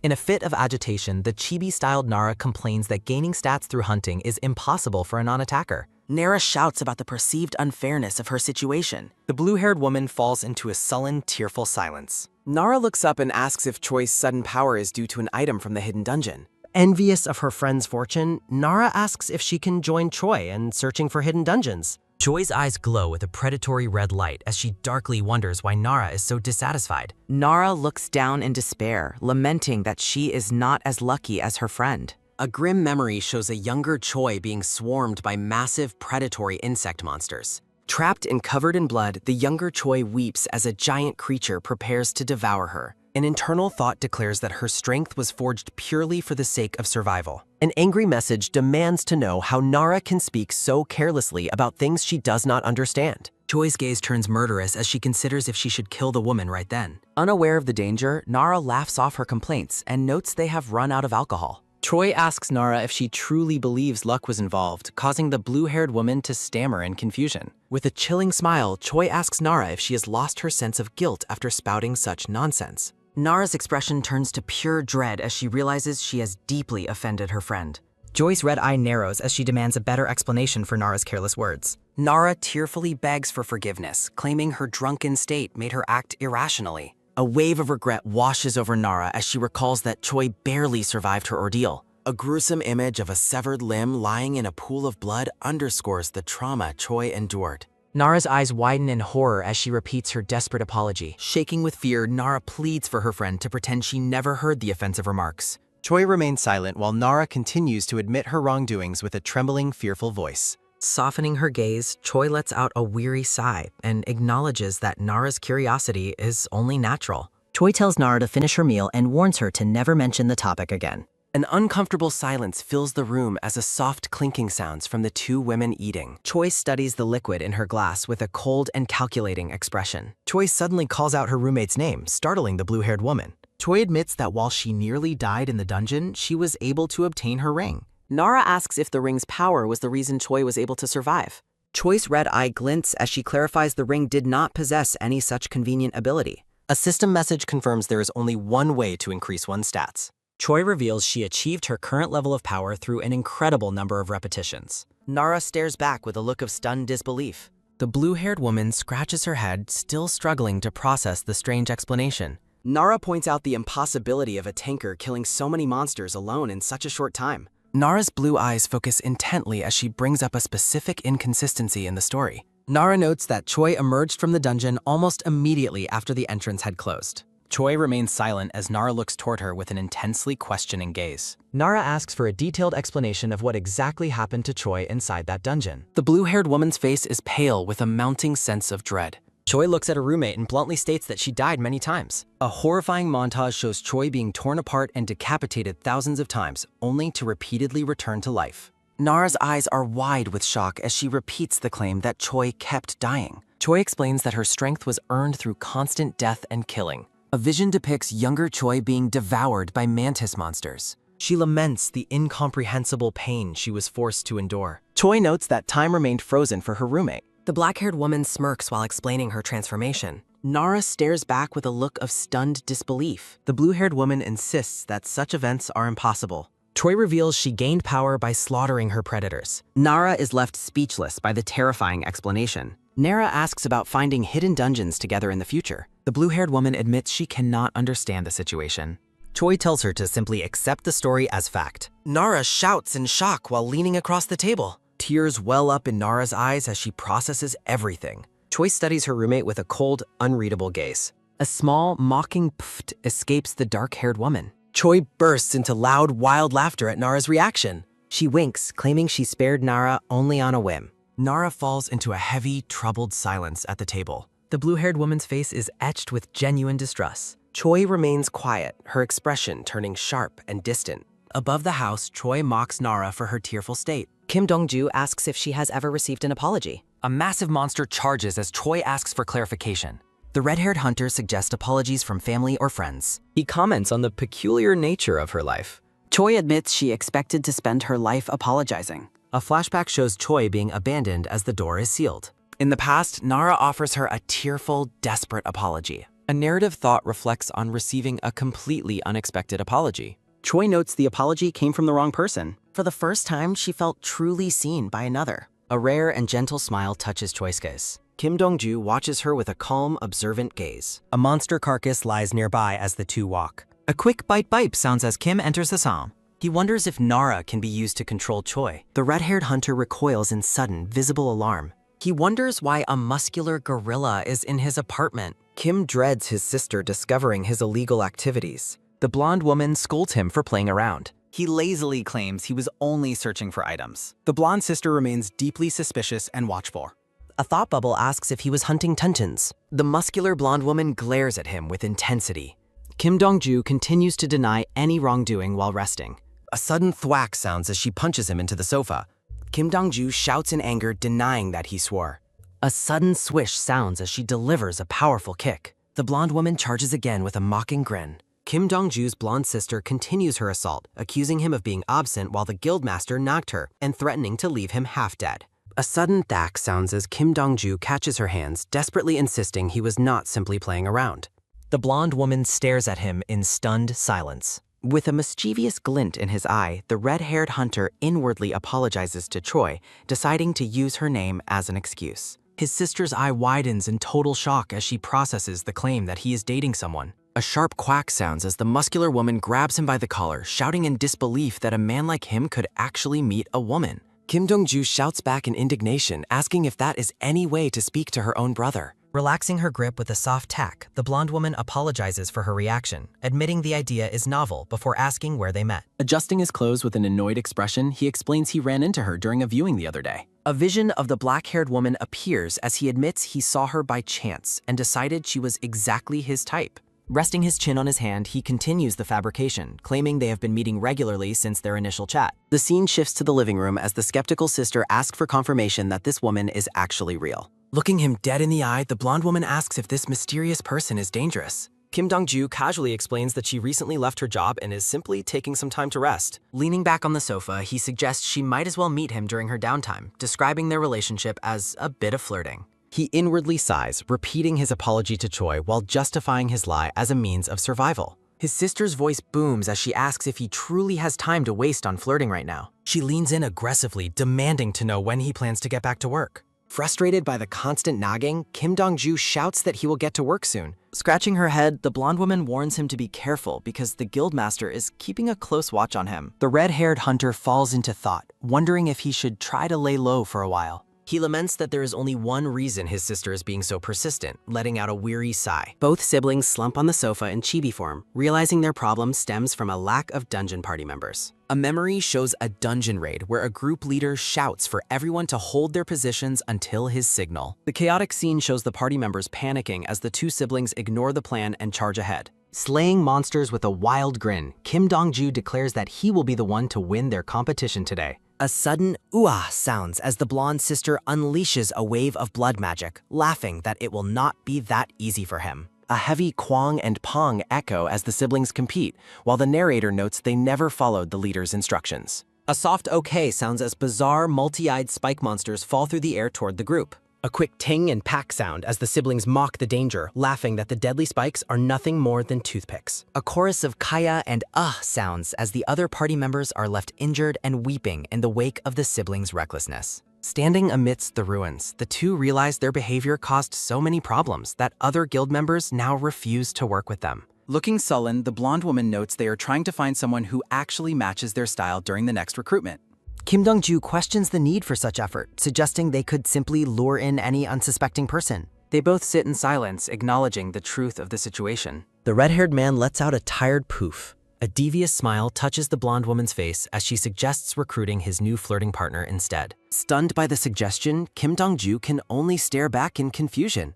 He asks if she has gone mad, but his sister argues that the woman is an unaffiliated hunter and therefore a perfect candidate. Grinning, she suggests it would be even better to have a romantic date together inside a dungeon. Her gaze turns chillingly intense as she tells him not to worry, as she only cares about killing monsters. Terrified, he watches as she begins to laugh about how many things she can tear apart, looking like a different person entirely. She begins bombarding him with questions about where the woman lives and what her parents are like, leaving him completely overwhelmed. He inwardly screams, wondering if this muscular gorilla has finally lost her mind. The scene shifts to the quiet apartment building under the night sky. Standing outside, Nara admits to herself that she is dreading going back inside for the first time. She reflects on how spectacular and shocking yesterday was, recalling the trauma in Choi's story that forced her to apologize. Reaching for the door, she wonders what else she can possibly do in this situation. She decides that treating her friend well is the least she can do for atonement, letting out a weary sigh. Nara enters and calls out for her roommate, only to let out a terrified "ah" as Choi suddenly appears from the darkness. Choi asks Nara why she is home so early, explaining she was waiting for her, which leaves the blue-haired woman confused. With a bright, happy smile, the black-haired woman announces that she is moving out. Nara can only stare back with a look of mounting dread and shock. Choi's narrative thoughts reflect her frustration at being unable to find the hidden dungeon while noting her body feels strange. A narrative bubble suggests that the mysterious ring might be the source of her troubles. Lying in bed, Choi wonders why her physical condition is becoming increasingly peculiar. A dark vision of Choi with glowing eyes appears as she notes that, fortunately, nothing happened to her body today. The narrative confirms her suspicion that the ring is responsible for her current state. Choi reflects on her lifestyle, noting that besides dungeons, she spends the vast majority of her time at home. Nara eats her meal in silence, looking slightly skeptical and amused. During dinner, Choi reaffirms her plan to move, and Nara admits that while it seems extreme, she understands. Nara asks about the timeline and location, and Choi explains she needs about 2 weeks to find a new place. Changing the subject, Nara compliments her roommate on the quality of the meal. In chibi form, Choi boasts that she can prepare almost any dish as long as she has the right ingredients. Choi smiles gently while admitting the cooking actually turned out quite well once she tried it. Choi mentions she used to cook for Anhin-chan every day, causing a sudden spray to sound as Nara spits out her food in shock. Nara's voice is strained as she chokes while blaming her roommate, though Choi simply tells her to eat more slowly. A quick buzz sounds as Nara's attention is drawn to a vibrating smartphone on the table. The blue-haired woman picks up the phone, her eyes widening as she reads the screen. A close-up shows Nara's eye trembling in total disbelief at what she is seeing. Nara gasps loudly, prompting a surprised Choi to ask what is wrong. Overjoyed, Nara shouts that she has officially passed the first test for a new guild. Weeping with joy in chibi form, Nara shouts her gratitude toward the Peihuk Guild. Nara desperately prays to pass the second test, even offering total obedience to the guild if they accept her. As Nara continues her fervent prayer, Choi asks when the second test is scheduled to take place. Nara explains the test is in 3 days and includes a 2-day training camp starting tomorrow. Excited shouts fill the air as Nara suggests they party tonight and bring out the soju. The two roommates celebrate wildly, with Nara cheering that they should drink until they die. A loud shout echoes from the apartment building as night falls over the city. Nara sprawls across her bed, laughing happily about how wonderful life feels. A very drunk Nara wishes Choi a good night while the black-haired woman laughs at her state. Choi hugs a blue slime plushie tightly, wishing Nara a good night in return.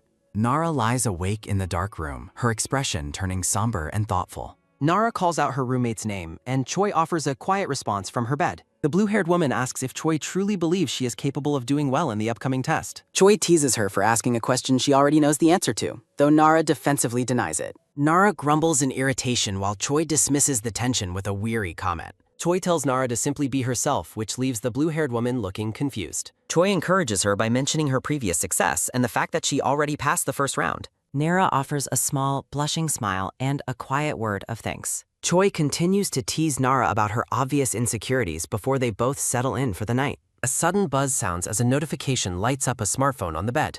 Choi checks the screen while Nara sleeps soundly in the bunk below her. A message from Kim Dong-ju appears, asking Choi if she has any interest in joining the Peihuk Guild. The black-haired woman stares at the message with a knowing, slightly mocking smirk. A soft thud sounds as Choi puts the phone away, wishing the hunter would just take her to the hidden dungeon instead. Morning light fills the sky above the apartment building as a new day begins. Kim Dong-ju stands outside, letting out a heavy, stressed sigh while clutching his head. The muscular blonde woman smiles broadly while wearing stylish sunglasses.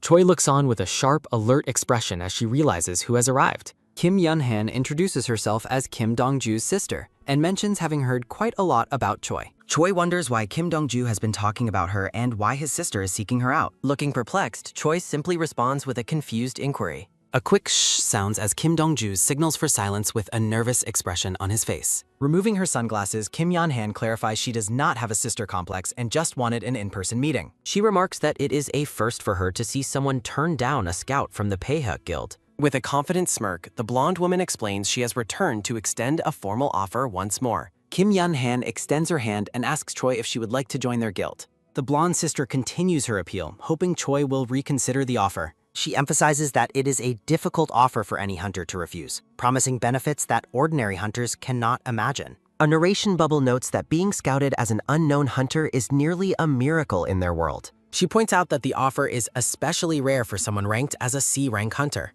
The blonde woman explains the condition is simply running dungeons together, adding that Dong-ju will ensure she stays perfectly safe. With a glint in her eye, she highlights the rarity of the opportunity and the potential for earning massive amounts of money. Choi maintains a cold, unimpressed expression as she listens to the pitch. Stunned by the response, the blonde sister lets out a shocked shout of disbelief. Kim Dong-ju wears a subtle smirk, noting to himself that the outcome was exactly as he expected. Agitated, Kim Yeon-han demands to know why she is refusing and asks if she even knows what the Paehuk Guild is. She leans in closer, asking Choi if she truly does not recognize who she's talking to. The sister assumes the refusal must be because Choi thinks the offer is a scam due to not recognizing her. Choi deadpans that she knows they are the famous miracle siblings, while the blonde sister screams about the refusal in chibi form. Kim Yeon-han clutches her head in shock while Kim Dong-ju expresses how embarrassing the situation has become. Dong-ju interjects, suggesting Choi has her reasons and that they should just go home, desperate to end the awkward encounter.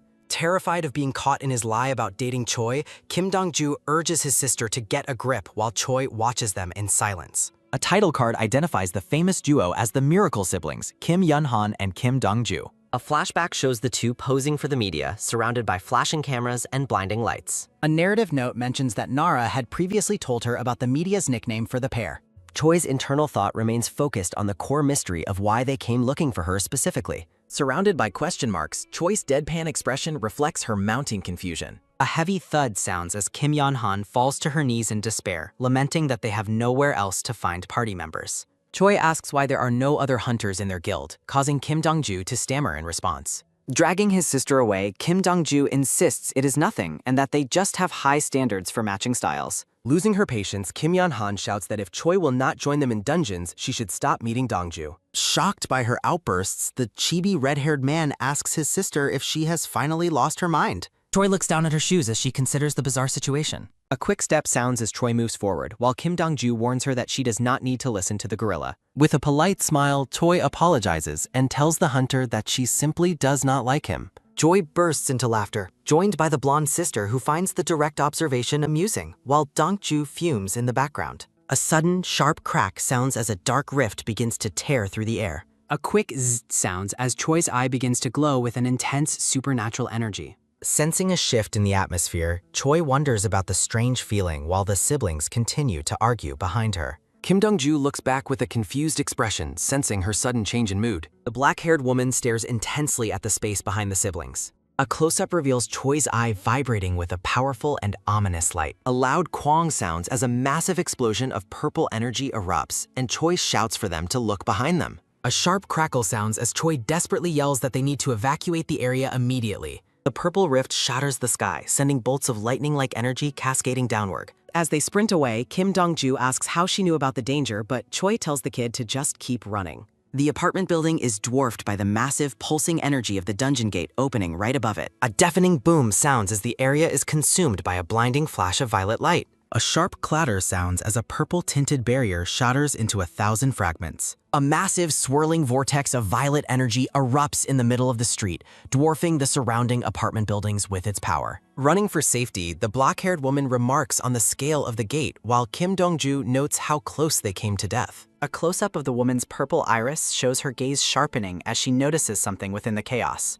A quick zzz sounds as purple lightning crackles through the air, illuminating the crumbling city streets. Ominous bolts of electricity continue to arc through the atmosphere around the expanding dungeon gate. A sudden, sharp tweet sounds as an officer signals the crowd to stay back, warning them that the area is strictly off-limits. Surveying the ruins, Kim Dong-ju laments how every new dungeon appearance brings total destruction to the area. Choi looks toward the glowing rift and asks the red-haired hunter when they will finally be allowed to enter. Choi suggests they can enter any new dungeon without a guild on a first-come basis, though a chibi Kim Dong-ju dismisses the idea immediately. Kim Yeon-han shouts in frustration at being blocked, while the black-haired woman recognizes a familiar face among the officials. The blonde woman stares down the officer as Choi identifies the woman as Song A-kyung. A profile identifies Song A-kyung as an A-rank buffer and an officer of the Soul Hunter Special Unit. Kim Dong-ju asks his sister what she did wrong this time, prompting Kim Yeon-han to angrily explain they are being barred from the dungeon they found. The red-haired man tries to mediate the argument, but Officer Song remains firm about following official protocol.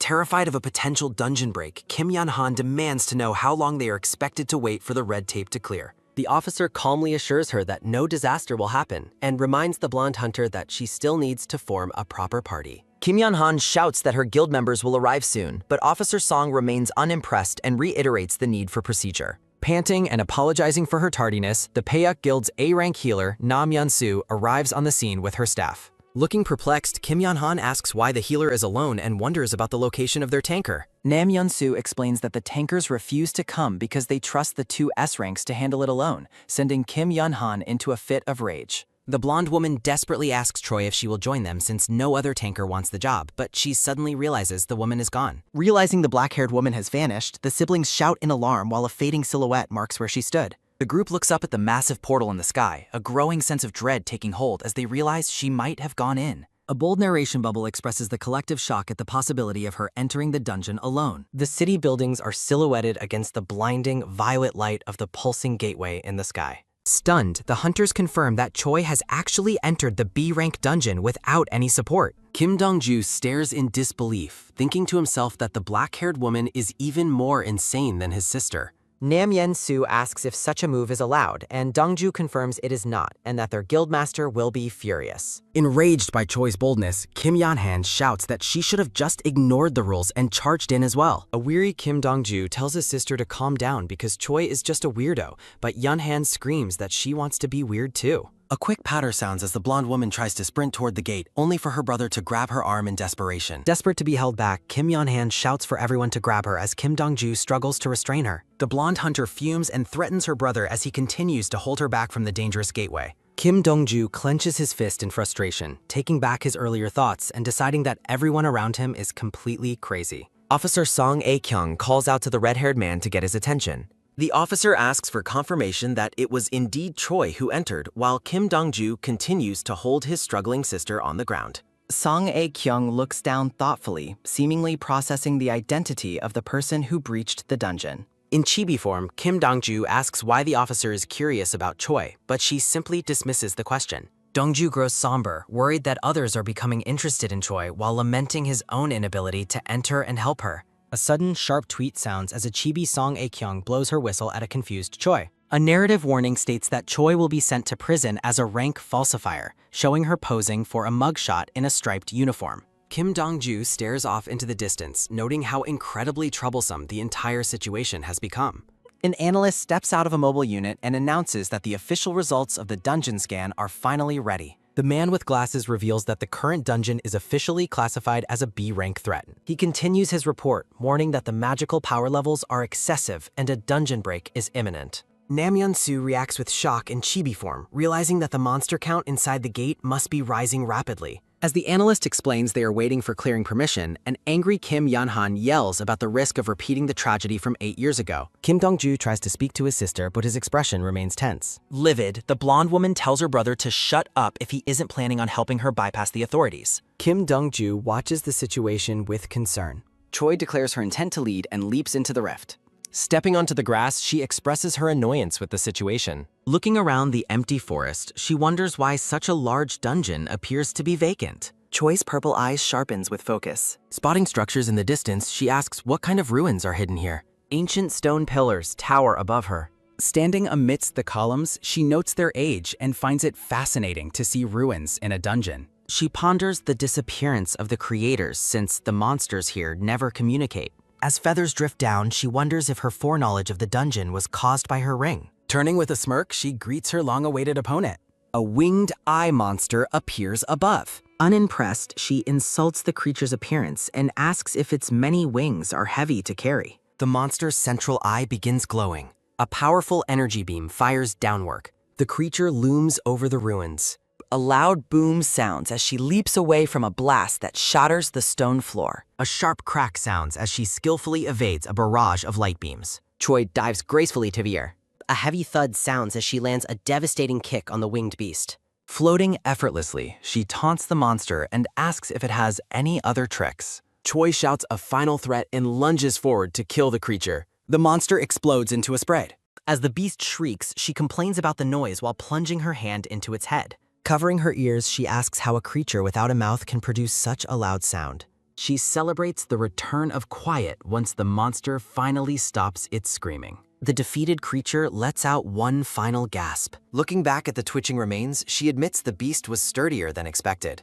She expresses pleasant surprise, noting that most enemies usually die in a single hit. Scanning the area, she questions why there was only one enemy in the entire dungeon. A sudden deafening shriek sounds, catching her off guard and prompting a sharp reaction. She realizes the previous scream was a distress call and finds the arrival of companions touching. A massive swarm fills the sky. She marvels at the sheer number of reinforcements that have appeared. A monster dives toward the ground. Surrounded, she asks if the swarm plans to attack her all at once since she is alone. Choi wears a confident, predatory smile. A sharp crack sounds as she launches herself back into the sky toward the monsters. Dodging their fires, she laughs and mocks the poor accuracy of their aiming skills. Beams of light narrowly miss her. She sprints across the stone platform. She observes their patterns and notes that the real fight begins the moment their attacks stop. A wet crunch sounds as she strikes another creature directly in its central eye. Blood splatters as she strikes back. Choi dives toward her next target. She flips past a deadly blast. Her hand is stained with monster blood. Stretching her arms, she invites the remaining monsters to start the battle again. A digital chime sounds as a system notification announces that one of her stats has increased. Surrounded by multiple level-up windows, she is shocked by the sudden and unexpected surge in her power. Choi stands amidst a flurry of system notifications announcing her rising stats. Her red eye glows with a cold, predatory intensity. Choi looms over the bloodied carcass of a winged eye monster. The black-haired hunter stares quietly into the dungeon's distance. She flashes a manic smile with her gore-stained hands. Nam Yeon-soo panics because Kim Dong-ju left and she cannot stop Yeon-han alone. The healer asks if clearance is still missing, but the official promises it is coming. Nam Yeon-soo is horrified and questions why Hunter Kim Yeon-han is acting this way. Clasping her hands, Kim Yeon-han finds it romantic that Dong-ju went to save his woman. The blonde hunter decides to go watch while Yeon-soo pleads with her to stop. A quick dash sounds as Kim Yeon-han sprints away toward the dungeon portal. Officer Song A-kyung shouts that entry is still forbidden as Nam Yeon-soo apologizes. Yeon-han tells Yeon-soo to blame Dong-ju if the guildmaster asks before saying goodbye. A sharp whoosh sounds as Choi moves with incredible speed. Digital windows confirm that multiple stats have increased during the battle. Choi continues her relentless slaughter of the winged eye swarm. Floating notifications fill the air as her power grows. Choi admits that it has been a long time since she felt this sensation. Every stat increase brings her closer to her true strength. She feels a strange emptiness within her finally being filled. Choi remains deeply focused on the violent task at hand. Her gaze remains sharp and fixed on her targets. The black-haired woman declares her need to kill even more. A sharp whoosh sounds as she strikes through another monster. Choi's foot lands with a light practice precision. She perches effortlessly on top of a massive winged beast. A loud crack sounds as she delivers a devastating blow. Choi mocks the beast's lack of friends and notes her own power is still lacking. She stares into the monster's eye and demands that it scream louder. She hopes the distress calls will lure more reinforcements to her. A final shriek sounds as she brutally finishes the creature and mutters to herself. Choi examines the blood dripping from her fingertips. She notes that her stats grew less than expected compared to her previous hunt. Her red eyes scan the sky for any remaining movement. Choi is pleased to see that many more enemies are still approaching. She prepares herself for the next round of combat. A sharp whoosh sounds as she launches back into action. She races across the ruins like a dark blur. A sudden, unexpected disturbance makes her pause and look back. A heavy boom sounds as a massive rock spike erupts from the ground. The stone pillar shoots upward toward the remaining winged eyes. The spike impales the monster with incredible force. A massive bang sounds as the creature is completely shattered. Debris and feathers rain down from the sky above the ruins. Choi's clothes are heavily stained with the blood of her kills. Choi is livid and screams because someone has stolen her prey. Kim Dong-ju walks into view as Choi angrily yells his name. Sighing at the carnage, the red-haired man tells Choi she made a huge mess.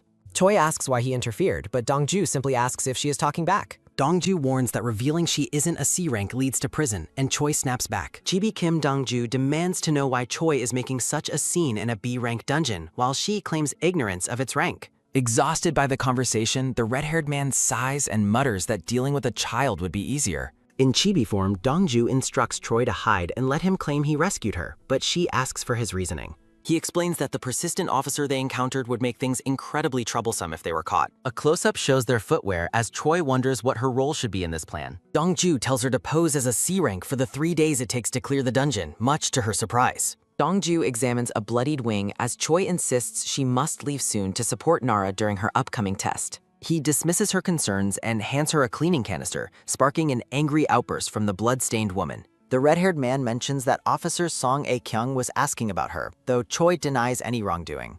Dongju explains that his past actions were self-defense, prompting Choi to ask for details about what he did. Wearing a dark smile, the black-haired woman recalls being abandoned by her boyfriend in a mantis den. She continues her story with a chilling grin, revealing that she successfully took her revenge. When Dongju asks who is aware of this, the chibi woman admits only Nara knows, since she killed everyone else. Dongju roughly grabs her head and accuses her of bragging, while she complains about the pain and mentions his supposed feelings for her. He furiously denies liking her, shouting that he only lied to hide his search for hidden dungeons from his sister. A floating thought bubble reflects on the mention of self-defense and hidden dungeons. Kim Yeon-han looms over the arguing pair with a terrifying presence. A sharp crack sounds as the blonde woman slams her hand onto her brother's head with immense force. Choi retreats quickly as a massive explosion of energy shatters the ground around them. Kim Yeon-han stands silently with her face cast in shadow. A painful groan escapes Dongju as his sister pins him ruthlessly against the broken floor. Yeon-han demands to know what her brother was just saying about her. The blonde woman looms over Choi, who watches the display of power with wide eyes. Yeon-han glares intensely at the black-haired hunter. The scene shifts to a crowd of reporters announcing the arrival of the Hwayeon Guildmaster. Flashbulbs pop as the media asks Hunter Park Ki-hyun how it feels to be the first in Korea to clear a hidden dungeon. The blonde man with a ponytail is swamped by questions regarding the items he found and a public statement. Narrative text appears on a black background questioning the origin and sudden appearance of the phenomena. The crowd's voices continue to call out for the famous hunter as people's feet shuffle in the chaos. Gritting her teeth, Kim Yeon-han watches the scene with a dark and vengeful expression. A loud shout rings out, calling for Park Ki-hyun's attention. Park Ki-hyun walks away from the press as the blonde woman keeps her gaze fixed on him. Narrative text emphasizes the special nature of the items retrieved from such dungeons. Livid, Kim Yeon-han yells at the guildmaster and asks if he truly killed everyone just to obtain those items. A shockwave of sound carries the desperate question regarding the value of human lives versus dungeon loot. Park Ki-hyun ignores the shouts and continues walking while Yeon-han watches him from afar. A close-up shows the cold and calculating gaze of the blonde man. His eyes remain focused and devoid of remorse as he moves forward. Ki-hyun looks back and confirms the obviousness of his actions while a magical item on his wrist begins to glow.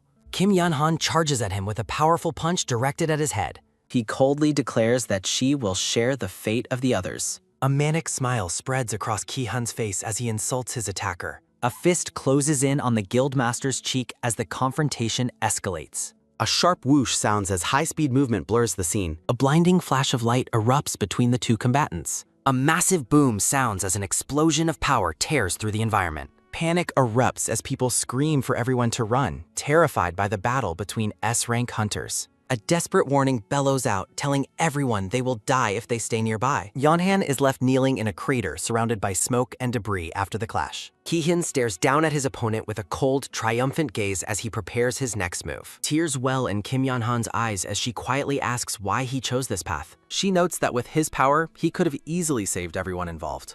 The blonde woman wonders if his actions were a spiteful reaction to her leaving the Hwayeon Guild. Park Ki-hyun dismissively tells her she is free to believe whatever she wants. Pinning her brother to the ground, Yeon-han demands that Kim Dong-ju explain the entire situation to Miss Choi. Yeon-han questions why Choi is searching for hidden dungeons with her brother, noting that Dong-ju is significantly weaker than her. As Choi watches, she realizes that vast differences in power exist even among those ranked as S-rank. The blonde hunter asks if Choi is participating in this hunt as a registered murderer. Kim Yeon-han's expression remains incredibly cold and fierce as she looms over her brother. Choi reflects on her reputation and wonders if that is why Dong-ju was so nervous in front of his sister. Choi finds Yeon-han's sensitivity to death strange, noting that an S-rank should be accustomed to seeing casualties in dungeons. Still pinning the red-haired man, the blonde woman continues to display an intense and focused sensitivity to the topic. The black-haired hunter suggests that those who perish in dungeons might simply deserve their fate for some reason. A chilling and manic smile spreads across Choi's face as the tension rises. She mocks the idea of making such a massive scene over simple deaths. Yeon-han's eye begins to glow with an intense, threatening light as her anger deepens. Kim Dong-ju panics and asks Choi why she is intentionally provoking his sister, wondering how they will handle the fallout. Turning her gaze to Choi, Yeon-han threateningly asks if the black-haired woman would mind dying here in the ruins. The heavy threat of death hangs in the air as the blonde woman's energy surges. Dong-ju realizes his sister is absolutely furious as she maintains her crushing grip on him. Choi remains completely unfazed and dares the blonde hunter to try and kill her. The The black-haired woman expresses a dark curiosity about just how strong Yunhan truly is. A sudden rumble echoes as the pile of rocks begins to shift and move. A powerful crash sounds as Yunhan erupts from the debris with an explosion of energy. The blonde woman rises from the rubble, her presence dominating the shattered landscape. She stares down into a dark and jagged hole that has opened in the ground. Enraged, Yanhan yells at her brother and calls him a bastard for attempting to run away. Dongju tells his sister to control her temper as more cracks spread through the floor. She warns him about the consequences of his current path and the harm he might cause. Dust clears as Dongju admits the situation is incredibly embarrassing while he struggles to stand. Choi jokes that he looks like someone who just crawled out of a grave, earning a sharp command to shut up. Dongju advises Choi to ignore his sister's words, labeling the blonde hunter a complete weirdo. In a feral outburst, Choi bites Dongju's hand and screams because he called her a lunatic. Dongju yells in pain and demands that she let go of him immediately. Yunhan glares at her brother and orders him to stay far away from that woman. She tells him he is the crazier one for associating with someone who has no regard for human life. Looking back at the pair, Yanhan asks why they are even searching for hidden dungeons together in the first place. The blonde hunter warns Dongju that Choi might be using him for her own hidden purposes. Dongju explains that he was the one who suggested the search, hoping to find items to become stronger. Yanhan dismisses his reasoning and tells him he has absolutely no need for such things. She declares that the idea of hidden dungeons and their rewards is nothing more than an illusion. Narrative text emphasizes the high price paid for the sake of obtaining hidden items. Yunhan screams at her brother, asking if he has any idea how many hunters have died searching for these things. She demands that Kim Dongju finally wake up and stop chasing these fantasies. The blonde woman insists there are better ways to become more powerful without hidden dungeons. Yunhan reveals that those alternative methods are exactly how she made him as strong as he is today. Choi is intrigued by the mention of growing stronger through methods other than simply raising stats. A new thought enters her mind as she wonders if Dongju was not originally an S-rank hunter. Choi realizes that this information is completely different from what she had previously learned from Nara. Her eye reflects a sudden and deep shock as she ponders the implications of Yunhan's words. The blonde woman unleashes a devastating horizontal sword strike cloaked in blue energy. Choi is sent reeling as a brutal blow draws blood from her face. The red-haired man watches in horror as the impact scatters hair and blood. Lowering her blade, Kim Yanhan stands poised amidst the dust and cracked stone. As Choi collapses, Kim Dongju cries out her name in desperation.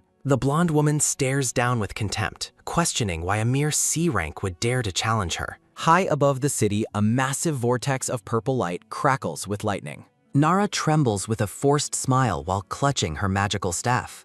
Biting her finger in anxiety, Officer Song A-kyung waits for news. Nara struggles to breathe while internally pleading for the clearance permission to arrive. A shout calls for Officer Song A-kyung, drawing the attention of both women. Song's eyes widen as she receives confirmation that the clearance permission has been approved. Red hair and blood blur past Dongju's wide, disbelieving eyes. Choi falls backward as a spray of blood erupts from the impact. Dongju screams Choi's name as his sister stands over the scene with a cold gaze. Kim Yunhan coldly mentions the dungeon as she prepares for what is next. Dongju asks if his sister has lost her mind, but she calmly explains she used the back of her blade and it is fine as long as the woman survives. Furious, Dongju argues that Choi only survived because she is an A rank and a lower rank would have died instantly. Dongju cradles the unconscious woman, whose head is stained with blood.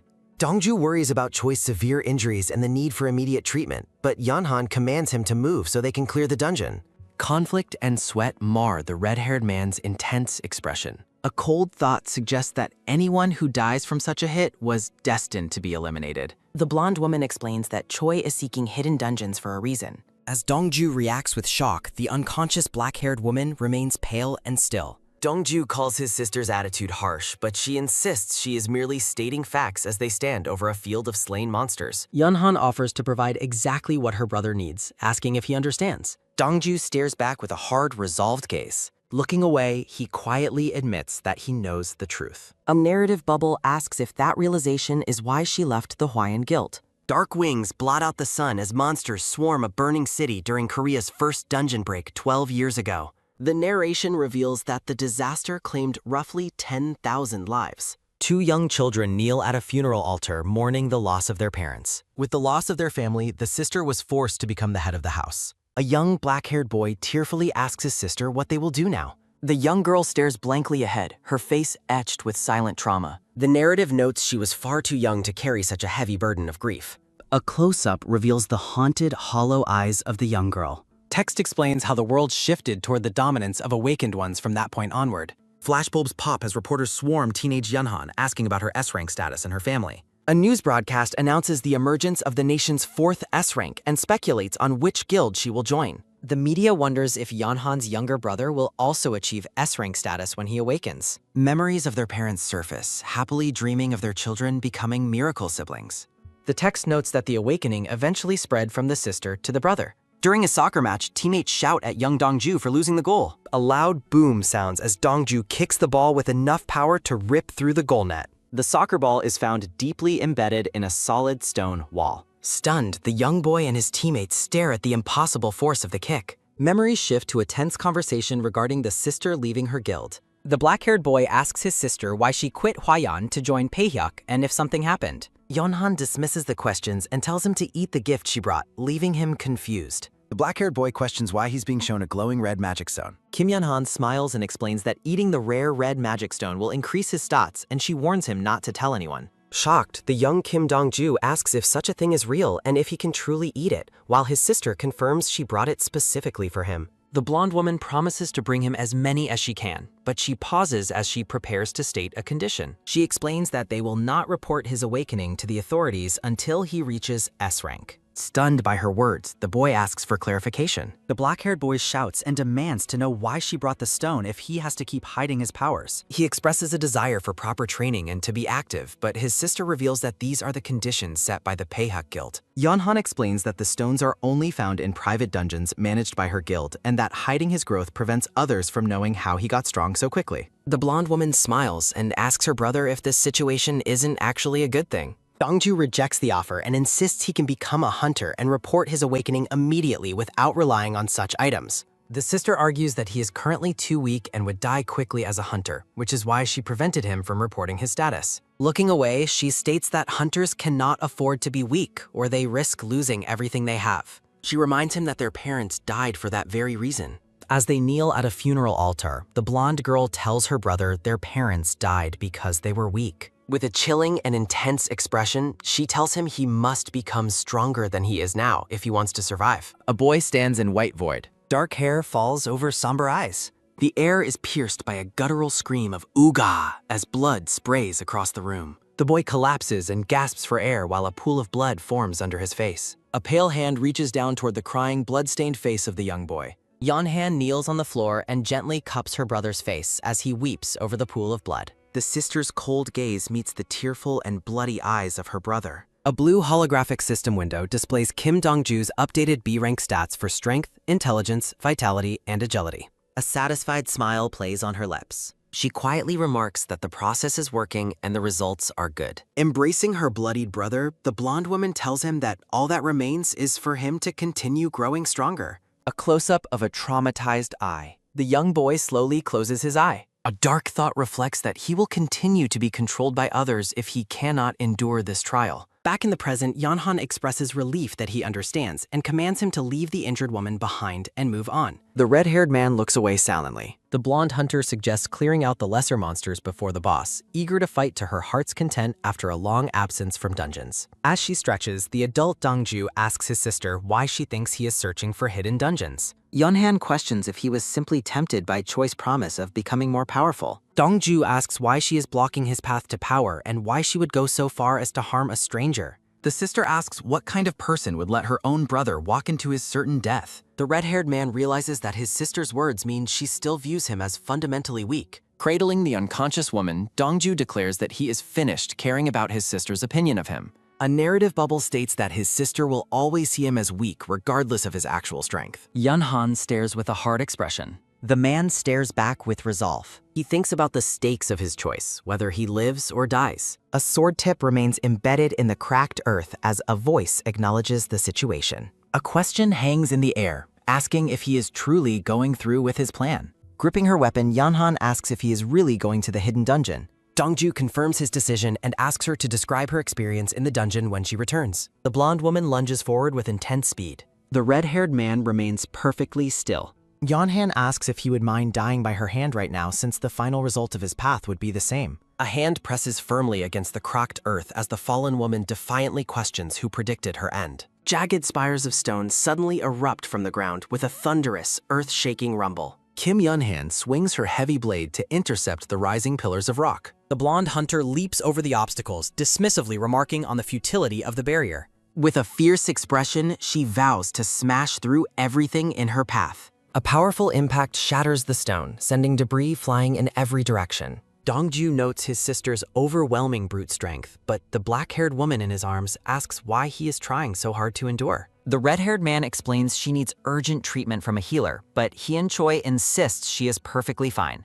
A look of pure disbelief crosses his face as he rejects her claim of being okay. The black-haired woman begins to sit up, asking if it is finally time for her to stand. Fully upright, Choi thanks him for the rest and observes how furious his sister has become. Stunned and sweating, Dongju stammers as he struggles to understand how she recovered so instantly. A silent, bewildered question hangs in the air regarding her sudden recovery. She lets out a long, weary ugh as she stretches her limbs, despite the blood still on her face. A simple gold ring catches the light on her finger. A chillingly confident smile spreads across the black-haired woman's face.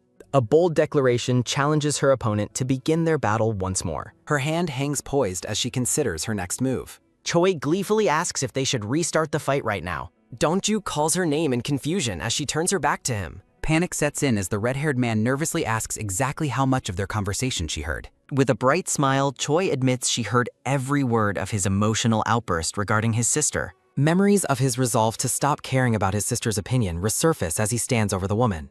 As he recalls telling his sister he no longer cared if he lived or died, he realizes his private thoughts were wide open. Dongju screams in absolute mortification upon learning she witnessed his most vulnerable moment. The air is pierced by a sudden, jagged arg, echoing his intense embarrassment. Shards of rock continue to fly through the air amidst the ongoing chaos. A somber thought reflects that in this world, those who are eliminated simply die. Standing amidst the rubble, Dongju reflects on how that harsh reality claimed the lives of his parents and friends. A massive stone pillar looms over a field of slain winged monsters. Kim Yun-han swings her sword with blinding speed and lethal intent.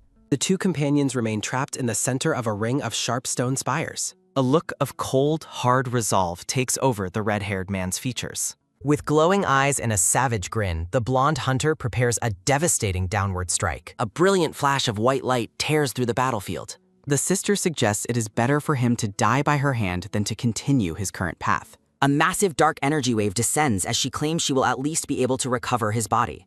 A tremendous, earth-shattering crash levels the terrain as the attack connects. Her focus is shattered by a sudden, jagged arc as she hears what sounds like her brother's scream. Fear grips her as she wonders if her own attack has fatally wounded him. She grows frustrated as the thick smoke from the blast completely obscures her view of the crater. Rushing toward the impact zone, Yun-han desperately calls out for Kim Dongju. The blonde woman's eyes go wide with shock as the smoke begins to clear. Dongju is on his knees while Choi stands perfectly upright beside him, completely unharmed by the strike. Kim Yun-han stares in disbelief, demanding to know how the woman could be untouched. She reasons that the attack should have been fatal to a C rank, while a system window reveals Choi's rank is actually unknown. Surveying the destruction, she doubts Choi is an S rank, but notes her power is far beyond her reported level. The blonde hunter concludes that Choi is likely an A rank using a powerful item to hide her true stats. A suspicious thought questions why her brother would risk lying about the woman's true rank. She realizes it was a shallow lie that was destined to be exposed the moment real combat began. Kim Dongju urgently tells the injured woman to flee while she still has a chance, but Hyun Choi stubbornly asks why she would leave when she can help him. The red-haired man shouts that this is his personal struggle and she must run, though she pointedly notes that there is nowhere to hide within the depths of a dungeon. As the blonde woman watches silently, a dark thought reflects on the mysterious reason for Choi's obsession with hidden dungeons. Choi suddenly decides to make her move and leaves a confused Dongju standing behind as she springs into action. Dongju calls out Choi's name in alarm as the purple-haired woman lunges forward with incredible speed toward his sister. With a wild, wide-eyed grin, Choi mocks her opponent for standing there so confidently and doing nothing to defend herself.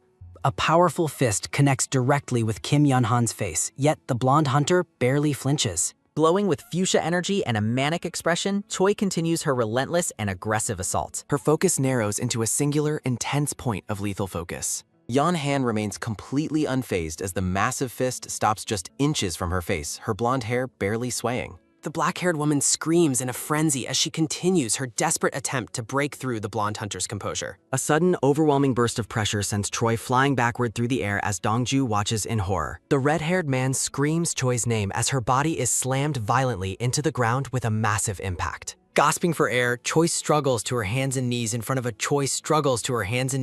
of a giant, crocked stone pillar while coughing up blood. She glares back at the blonde woman with an expression of pure, unbridled fury. A look of sheer shock crosses her face as the air around her suddenly becomes impossibly heavy. A massive dark energy strike levels the area, completely burying Choi under a mountain of rubble. Pinned beneath a heavy stone slab, the purple-haired woman struggles to draw even a single breath. She gasps for air as the weight of the debris threatens to crush the life out of her. Her hand, wearing a gold ring, claws at the cracked earth in a desperate search for leverage. A dark narrative bubble describes the sensation of an enormous stone pressing down and suffocating her. A jagged, massive spire of rock completely immobilizes her against the shattered floor of the dungeon. Yeonhan looks on with a cold, haughty expression and flatly states how disappointed she is by the woman's lack of power. The blonde hunter dismissively remarks that the items found in hidden dungeons are clearly not as impressive as she had imagined. Despite the crushing weight, Choi begins to force her body upward with a look of terrifying determination. She grinds her teeth and declares that she only needs to break free from this level of pressure to win. Yeonhan warns her that if she continues to force herself up against such weight, her bones will surely shatter. The sickening sound of snapping bone and tearing muscle fills the air as Choi refuses to submit.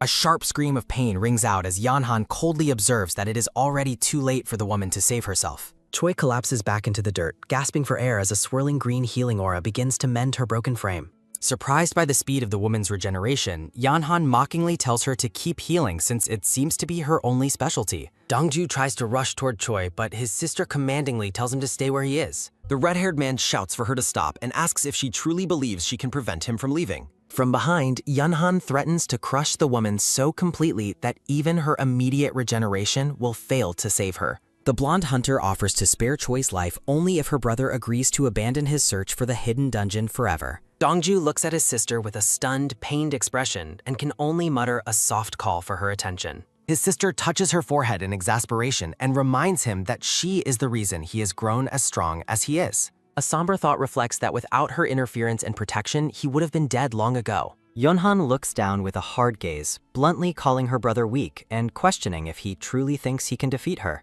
Dongju stares back in silence, his eyes wide with a mixture of shock and realization. From beneath the rubble, a blood-stained Choi looks up with a mocking smile and asks if the sister is truly making these claims for his sake. A dark memory flashes of a brown-haired man claiming he was helping Choi and protecting her from certain death. Entangled in a web of dark lines, the memory of Choi rejects the man's claims as absolutely ridiculous. A narrative bubble questions who would ever believe such manipulative and controlling words. Looking up from the debris, Choi prepares to challenge the blonde woman's authority once more. With a chilling, bloodied smile, she tells the hunter that her words are nothing more than a tool to manipulate people at her whim.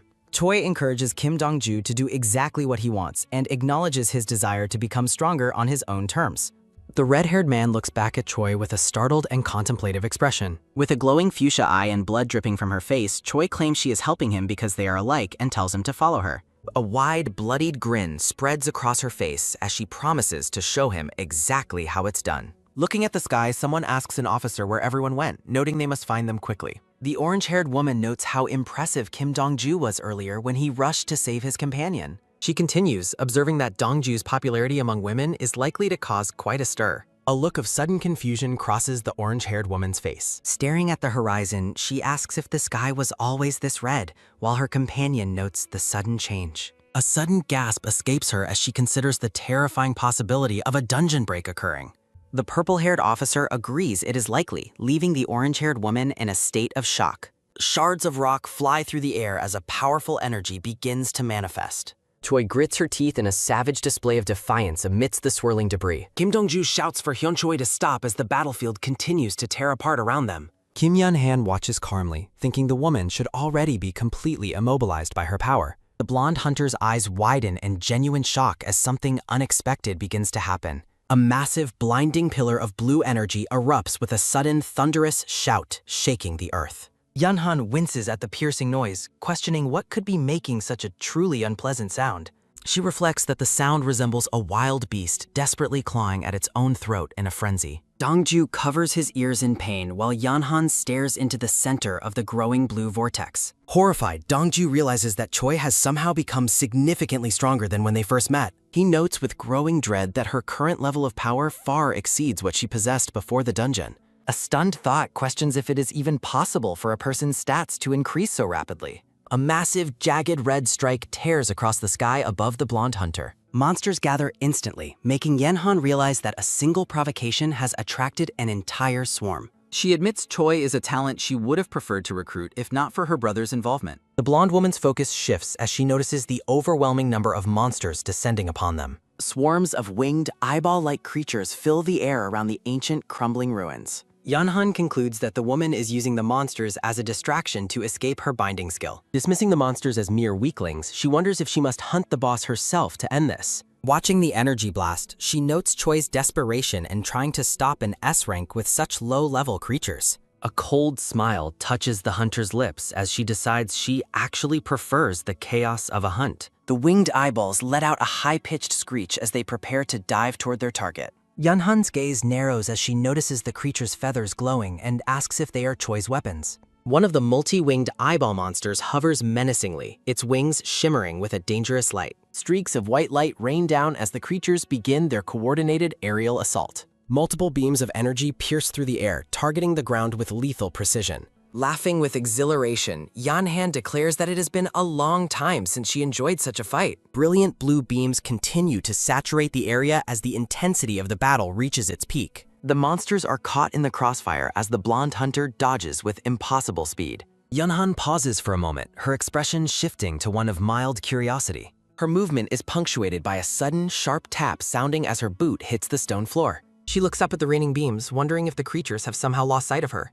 A dark thought reflects that the monster's numerous eyes are certainly more than just decorative. Massive pillars of blue energy crash into a single spot, creating a devastating shockwave. Yanhan observes the focused nature of the aerial attacks with a calculating gaze. She questions why the monsters are focusing all their firepower on that specific distant location. Realization dawns as she wonders if Choi is intentionally drawing the attacks toward her own body. Pinned in the center of the destruction, Choi wears a manic grin while absorbing the full force of the beams. A barrage of blue energy strikes the earth with enough power to shatter the very foundation of the dungeon. The relentless bombardment continues, burying the black-haired woman in a crater of light and dust. Yanhan realizes that Choi is breaking the ground itself to escape the pressure of her gravitational skill. She questions the woman's sanity, noting that Choi herself will not survive such a suicidal maneuver. The scene fades into a blur of shattering stone and violent impact. Choi screams in pain as energy beams pierce through her body. Massive energy strikes crater the ground where the purple-haired woman lies.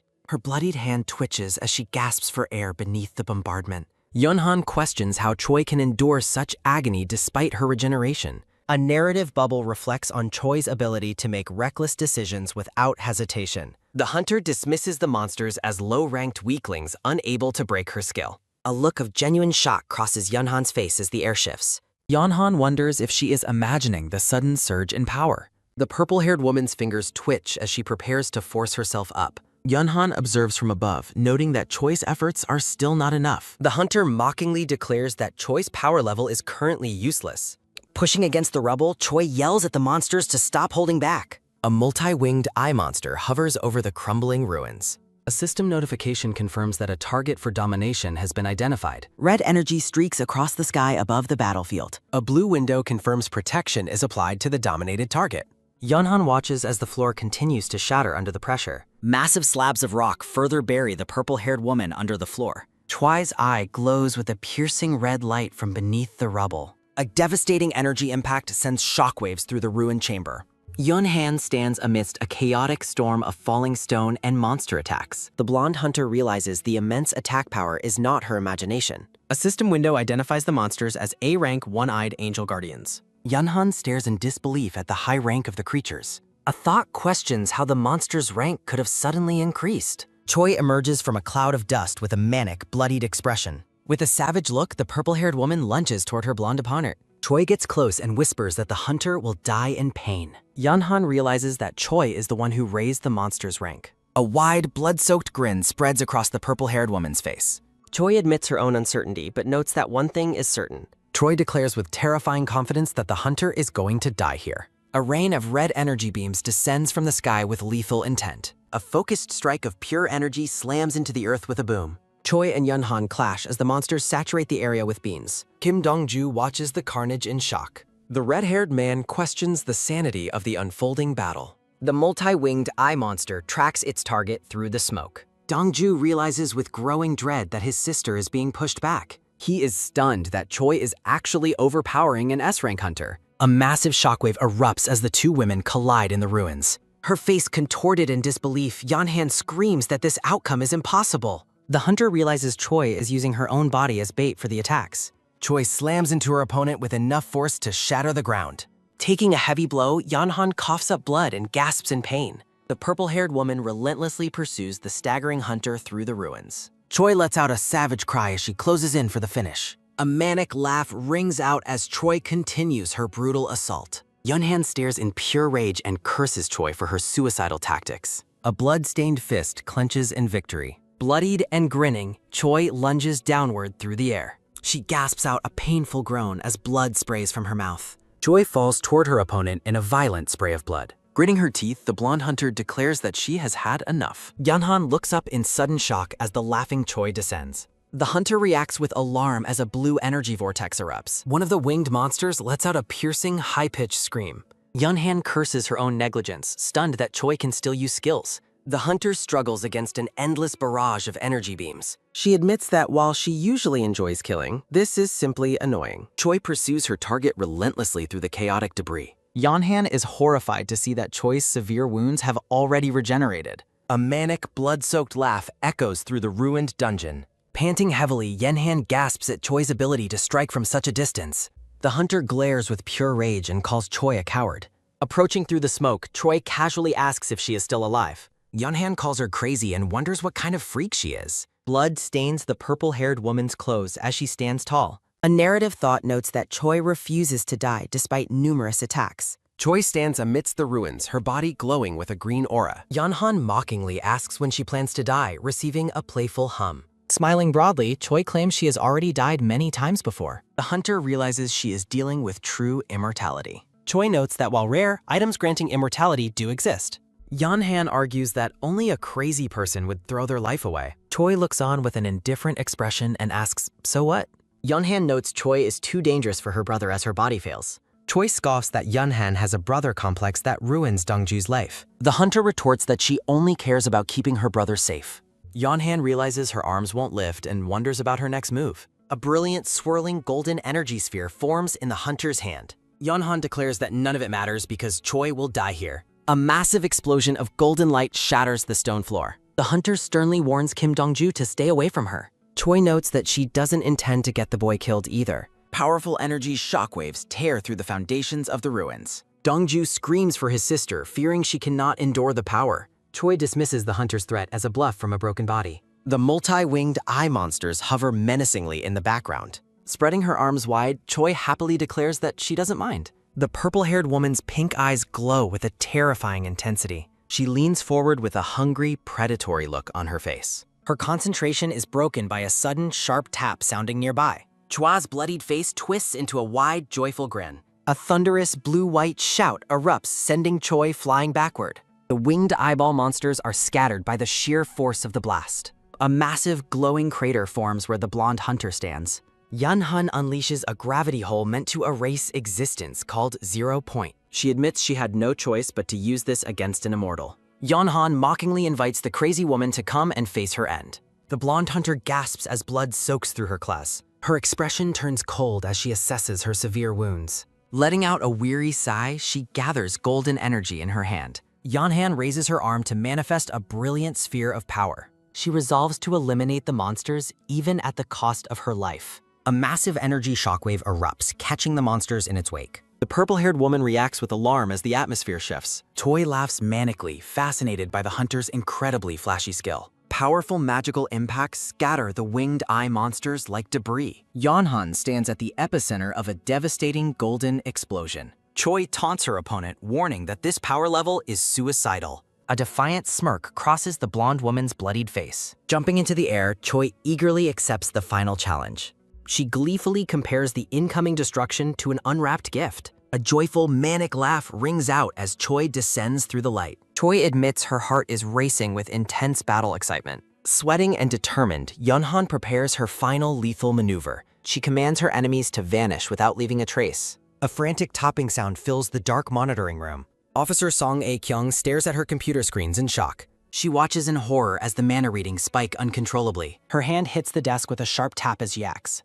She urgently requests an emergency evacuation alarm from the headquarters. A terrifying purple and white energy vortex collapses inward.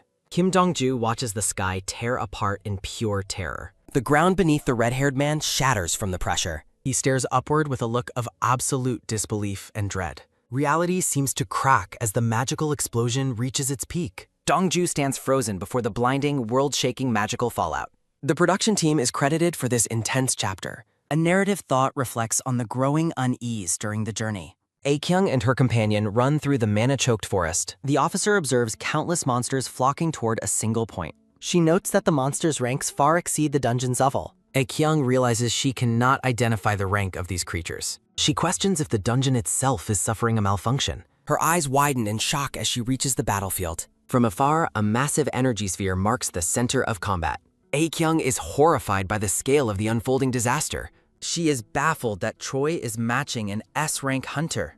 Choi's manic grin remains fixed as she pursues the kill. The officer realizes the clashing mana is making the dungeon unstable. She fears the dungeon will break and cause mass casualties. A-kyung resolves to stop the fight no matter the cost. She reaches out toward the light, ready to sacrifice herself. Dong-ju reacts as the air surges with a new presence. The red-haired man recognizes Officer Song A-kyung and yells out. Song A-kyung lunges forward to stop the three reckless hunters. Dong-ju screams for them to stop using such overkill power. A-kyung warns that their combined mana is causing a dungeon break. Officer Song A-kyung reaches out with a glowing hand, preparing to manifest a powerful skill. A-kyung declares her intent to forcibly reduce the ranks of all three individuals to C rank. Sweating and focused, the officer strains to exert her authority over the battlefield.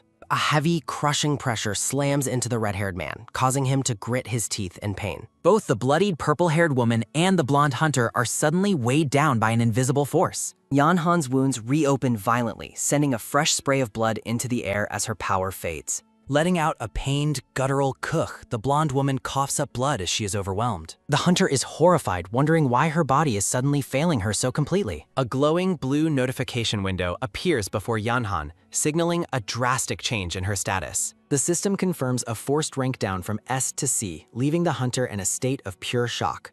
Gasping for air, Yunhan's eyes go wild as she realizes the severity of her new, weakened state. A massive, blinding explosion of orange and white energy tears through the center of the ruins. Choi is tossed through the air like a rag doll by the sheer force of the magical blast. Bloodied and broken, Yunhan is sent flying as the shockwave rips through her already battered body. The blonde hunter lies motionless in a growing pool of blood amidst the shattered stones. The violent energy vortex finally dissipates, leaving behind a clear but somber sky above the carnage. A narrative note explains that Rank Down is a unique skill exclusive to Song A-kyung used to restrict mana. The skill is reserved as an absolute last resort when a dungeon's mana goes beyond all control. A-kyung gasps as blood drips from her mouth, her status window warning of permanent, severe mana circuit damage. Leaning against a tree for support, the officer notes that the dungeon has stabilized at the cost of her own organs. A-kyung urgently commands the orange-haired women to heal the fallen hunter immediately. Carrying her ornate staff, Nam Yeon-soo rushes toward the battlefield, fearing for the hunter's life. Yeon-soo lets out a horrified gasp as she sees the extent of the blonde woman's injuries. A grim assessment reveals that the hunter's vital organs, including her heart and lungs, have been completely pierced. Yeon-soo is stunned that anyone could survive such damage in a C-rank body and struggles to keep her composure. The crystal atop Yeon-soo's staff begins to pulse with a bright, restorative green light. Calling upon her powers, the healer initiates emergency treatment to repair the hunter's shredded internal organs. Intense blue healing energy flows into Yanhan's chest, closing the most lethal of her wounds. Yeon-soo is relieved to see a fast recovery and resolves to keep going until the vital organs are mended. The healer's focus is suddenly broken as she senses a dark, menacing presence lurking nearby. Yeon-soo looks up to see the blood-stained, purple-haired woman standing silently beside them. Choi looms over the fallen hunter and her healer, her expression unreadable and cold. Frightened but defiant, Yeonsu demands that Choi step away from the woman she nearly killed. Choi stares back with an indifferent, empty gaze that sends a chill through the air. The purple-haired woman notes with a chilling lack of emotion that her opponent is still alive. Raising her foot high, Choi prepares to deliver a final, crushing blow to the unconscious hunter. Yeonhan remains oblivious to the impending strike as her blood continues to stain the earth. Yeonsu screams in terror, begging the woman to stop her brutal assault. A thunderous crash echoes through the clearing as a powerful blow shatters the stone floor. Choi looks down in surprise, finding that her attack has struck nothing but empty, cracked pavement. The purple-haired woman is baffled, wondering where her target could have possibly gone in an instant. Choi turns her head, searching the dust and debris for any sign of her vanished prey. Her pink eyes narrow as she spots a figure standing a short distance away in the smoke. Kim Dong-ju stands tall, protectively cradling the broken body of his sister in his arms. The red-haired man calls out to Yeonsu, urgently asking her to resume the healing of his sister. Choi asks if he is truly choosing to stay with his sister despite the chance for freedom. The purple-haired woman questions if he realizes that his sister's death would finally liberate him. Dong-ju rejects the very idea of a choice, his voice low and full of suppressed emotion. He stands firm, shielding his sister from the gaze of the woman who tried to destroy her. Choi is genuinely confused, wondering why he would protect the person she considers to be his shackles. The red-haired man stares in confusion, asking what she is talking about. The purple-haired woman asks if he is tired of his current situation. Looking down at the injured hunter, Choi notes how people always claim things are for one's own good. She remarks that the truly disgusting part is how they make you believe those claims. In a flashback, Choi realizes the truth of her freedom after thousands of deaths and kills. She observes that freedom can only be gained by trampling over someone else. Looming over a terrified man, she expresses her desire to show him that same feeling. A sudden, wet splash of blood sprays across the pale background. Choi tells Dong-ju that he must break free from his sister for his freedom to begin. The purple-haired woman claims that once the act is done, it is ultimately nothing. A foot rests on the cracked earth as she urges him to break out of that chain. Standing amidst the ruins, Choi declares that Kim Dong-ju can finally do it too. The purple-haired woman displays a wide, chillingly joyful grin. Carrying the blonde hunter, the red-haired man begins to walk away from her. Choi stares after them with an expression of pure, stunned disbelief. Dong-ju reflects that he has no right to speak after merely watching his sister suffer. The blonde hunter remains unconscious, her face stained with blood and dirt. He admits that helping her would have meant agreeing with her views, leaving him unable to move. He looks back, stating that despite her nasty temper, she is still his family. Choi looks away, wondering if she has been doing pointless things all this time. She demands to know what she is supposed to do about it now. She questions if his sudden declaration makes this entire ordeal simply disappear. A heavy, sudden swish of movement cuts through the dusty air. High-speed motion blurs the background as a strike is delivered. A sharp, jagged shard of stone is held inches from the woman's neck. The red-haired man looks on with a cold, unwavering intensity. Choi mocks him for finally speaking of family after sitting still for so long. He notes that despite their current rank, he possesses far more fighting experience. He declares with total confidence that he can stop someone like her. She calls his bluff, reminding him of how easily she beat his sister. Choi challenges him to try as a thunderous shout of "stop" interrupts them. Yeonsu screams for them to stop because the hunter is at death's door. The orange-haired healer vows that she won't let them get away with it if Yeonhan dies. She yells with tears in her eyes, demanding to know if they understand. Yeonsu orders him to put the hunter down immediately for emergency treatment. The healer berates Dong-ju for fighting again while his sister is in such a dangerous state. She screams at them to control their anger and their short tempers. She warns them to be careful with their bodies now that they are only C rank. Choi reflects in silence, wondering if the man is actually that specific type of person. A quick, light tap sounds on the red-haired man's shoulder. Choi demands an apology while Dong-ju asks if she has completely lost her mind. She teases him about being unable to refuse a woman's request, offering her forgiveness for an apology. A sudden heavy tap of footsteps sounds as the argument over apologies in silence continues. Officer Song A-kyung arrives and asks the healer if the blonde hunter is okay. The officer expresses her relief while worrying if the dungeon's condition has stabilized. A-kyung explains that since 2 S ranks entered an unstable dungeon, reinforcements cannot be sent. A sudden, quiet realization settles over the group as the implications become clear. They are tasked with clearing a B-rank dungeon with 3 C ranks and 2 A ranks. The group reflects on being considered useless while A-kyung urges them to do their best. Choi notes with a blank expression that her rank remains unchanged regardless. A red-haired man's chibi head dismisses a lie, demanding that they stop immediately. Dong-ju explains that since his sister previously wiped out the monsters, clearing the dungeon should be possible even at C rank. Walking away, Choi insists she is telling the truth and wonders why she isn't being believed. Purple-haired woman's calm and unreadable expression. Massive energy vortex remains dangerously active. Choi observes the fallen blonde hunter, noting with indifference that she is still alive. Dongju turns to ask Choi what she is doing as the air crackles with dangerous magical energy. Panicked, the red-haired man wonders why the condensed mana has not yet disappeared. Dongju reflects that the mana might be too condensed to dissipate on its own. He's shouting over the noise, asking if his sister has regained consciousness. From a distance, Nam Yeon-soo confirms that the hunter is still out cold. Dongju commands the group to take his sister and flee as far as possible while he blocks the energy. Song A-kyung offers her assistance, but the red-haired man bluntly tells her to run away quickly. A-kyung protests leaving the danger to a C rank, while Dongju frustratedly blames the situation on others. Reaching out, the red-haired man resolves to stop the energy before it expands any further. Dongju tells the officer to just wait, claiming that he has successfully blocked this power before.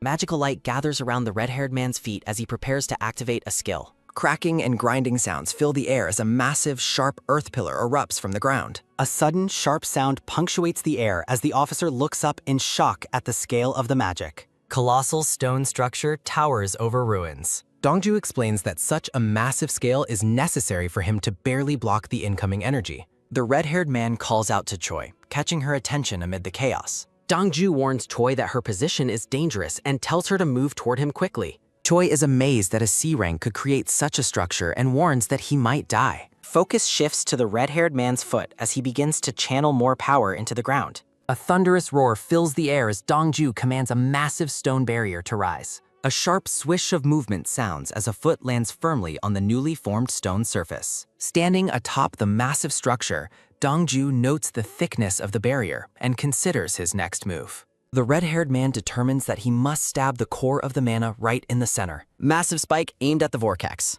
Dongju smiles with confidence, stating that everything is finally ready for the final move. He commands the beginning of the attack as a sharp, whistling sound signals the spike's descent. Zooming into the swirling core's heart, Sharp spike pierces the mana core. Impact ripples through the shattered ground. Huge plume of dust after him hacked. Standing triumphantly, the red-haired man declares that the dangerous task is finally over. a sudden, sharp cracking sound fills the silence as massive fissures spread across the stone wall. Dongju is shocked as the barrier almost collapses, while Choi asks him what he is doing. Choi is unimpressed by his coolness and asks how he performed the feat, while he dismisses it as nothing special. He explains that his sister's berserk mana has become a lump of ownerless energy. Dongju describes using the stone as a lightning rod to guide the rogue mana safely into the ground. Choi finds the explanation interesting, while Dongju states they just need to wait for the mana to vanish. A chibi head of Dongju reflects on blocking the technique before and remembers his sister's priceless reaction. Choi asks if the stone is supposed to glow, to which the red-haired man responds with confusion. A sudden, sharp crackling sound intensifies as the base of the stone spike begins to glow white-hot. A thunderous roar accompanies a massive explosion of orange energy that shatters the stone structure. Dust and debris rain down as the group looks up at the blinding light of the failed neutralization. Choi laughs at the failure as Dongju clutches his head in absolute panic at the turn of events. Terrified, the red-haired man screams for Nam Yeon-soo to wake up his sister immediately because the plan failed. The orange-haired healer looks on in a heavy, contemplative silence. Nam Yeon-soo explains that the healing process is moving slowly due to the hunter's low rank. Looking down at the devastation, Song A-kyung panics about their survival, while Kim Dong-ju urges everyone to keep fighting. Choi observes the mess with a cold indifference as the red-haired man desperately tries to maintain hope. The purple-haired woman tilts her head with a confused expression. Choi gazes into a massive crater, noting that the sensation of the energy is strangely familiar. A sudden, excited realization crosses Choi's face as she spots her targets. Floating, winged eyeball monsters hover in the distance. Choi observes the massive swarm of monsters hiding in the depths of the abyss. She reflects on the dungeon being a gold mine that will allow her to significantly raise her stats. Looking at the swirling core, Choi realizes the rogue energy might kill them all before they can finish the dungeon. She weighs her options between ignoring the core to fight the boss or attempting to block the energy. The purple-haired woman turns her gaze toward the unstable vortex. Choi calls out to Kim Dong-ju, catching the red-haired man's attention. She flashes a cruel, mocking smile as she delivers a scathing personal insult to him. Choi laughs at his inability to help his sister and challenges him to watch how she handles the situation. Dongju looks on with a bewildered expression, questioning her sudden actions. A sudden, heavy thud sounds as Choi's foot pushes off the ledge. She falls headfirst with a maniacal grin toward the glowing explosion below. Choi commands the red-haired man to follow her once she has neutralized the front. She descends through the air with a look of intense, focused determination. Choi reflects on how her opponent condensed her mana with the sole intent of killing her. In a memory, she looks down at the injured blonde hunter and reflects on her brother's protective nature. She recalls Kim Dong-ju standing firm, declaring his need to stop her to protect his family. The purple-haired woman continues her dive toward the center of the mana core. A memory surfaces of a younger red-haired man walking out the door, declaring his disgust for his sister. A younger Hyeri weeps bitterly on the floor after being rejected by her brother. Back in the present, Choi resolves to push through the pain as she nears the impact. Her hand begins to burn as she reaches into the intense heat of the core. Choi charges into the energy with a wide, joyful expression. A sudden, sharp laugh escapes her as the light intensifies. Choi screams that the heat hurts like hell as the energy begins to consume her. Fragments of an artifact and a hand are engulfed by the violent, glowing explosion. She stands amidst a towering pillar of radiant energy. A sharp sizzle sounds as Choi reaches through the blinding flames. The woman's silhouette is cast against the swirling orange vortex of the core. She lets out a thunderous roar as she is completely submerged in the light. A blue system window appears, stating that she cannot die until a certain event occurs. Countless overlapping system notifications fill the air with the same ominous warning. A single clear notification confirms her forced survival until the hatching is complete. Kim Dong-ju and the officer look down at the massive smoking crater in total shock. Song A-kyung is bewildered, wondering how it is possible for the woman to still be alive. The red-haired man stares down, questioning if Choi is even truly human. He looks on in a stunned, heavy silence as the dust settles. Choi stands at the bottom of the crater, silhouetted against the bright, misty background. She slowly turns her head, her long purple hair flowing behind her. Choi laughs with pure triumph, celebrating her success in cleaning up the mess. From high above, the others watch in absolute disbelief as they realize she actually blocked the energy. Averting his eyes, Dong-ju demands that the officer give Choi some clothes because the sight is distracting. Choi teases the red-haired man about the surprisingly high quality of the clothes he carries. Purple-haired woman poses in casual pose. Laughing, Choi mocks the weakling for talking back while Dong-ju jumps around in the distance.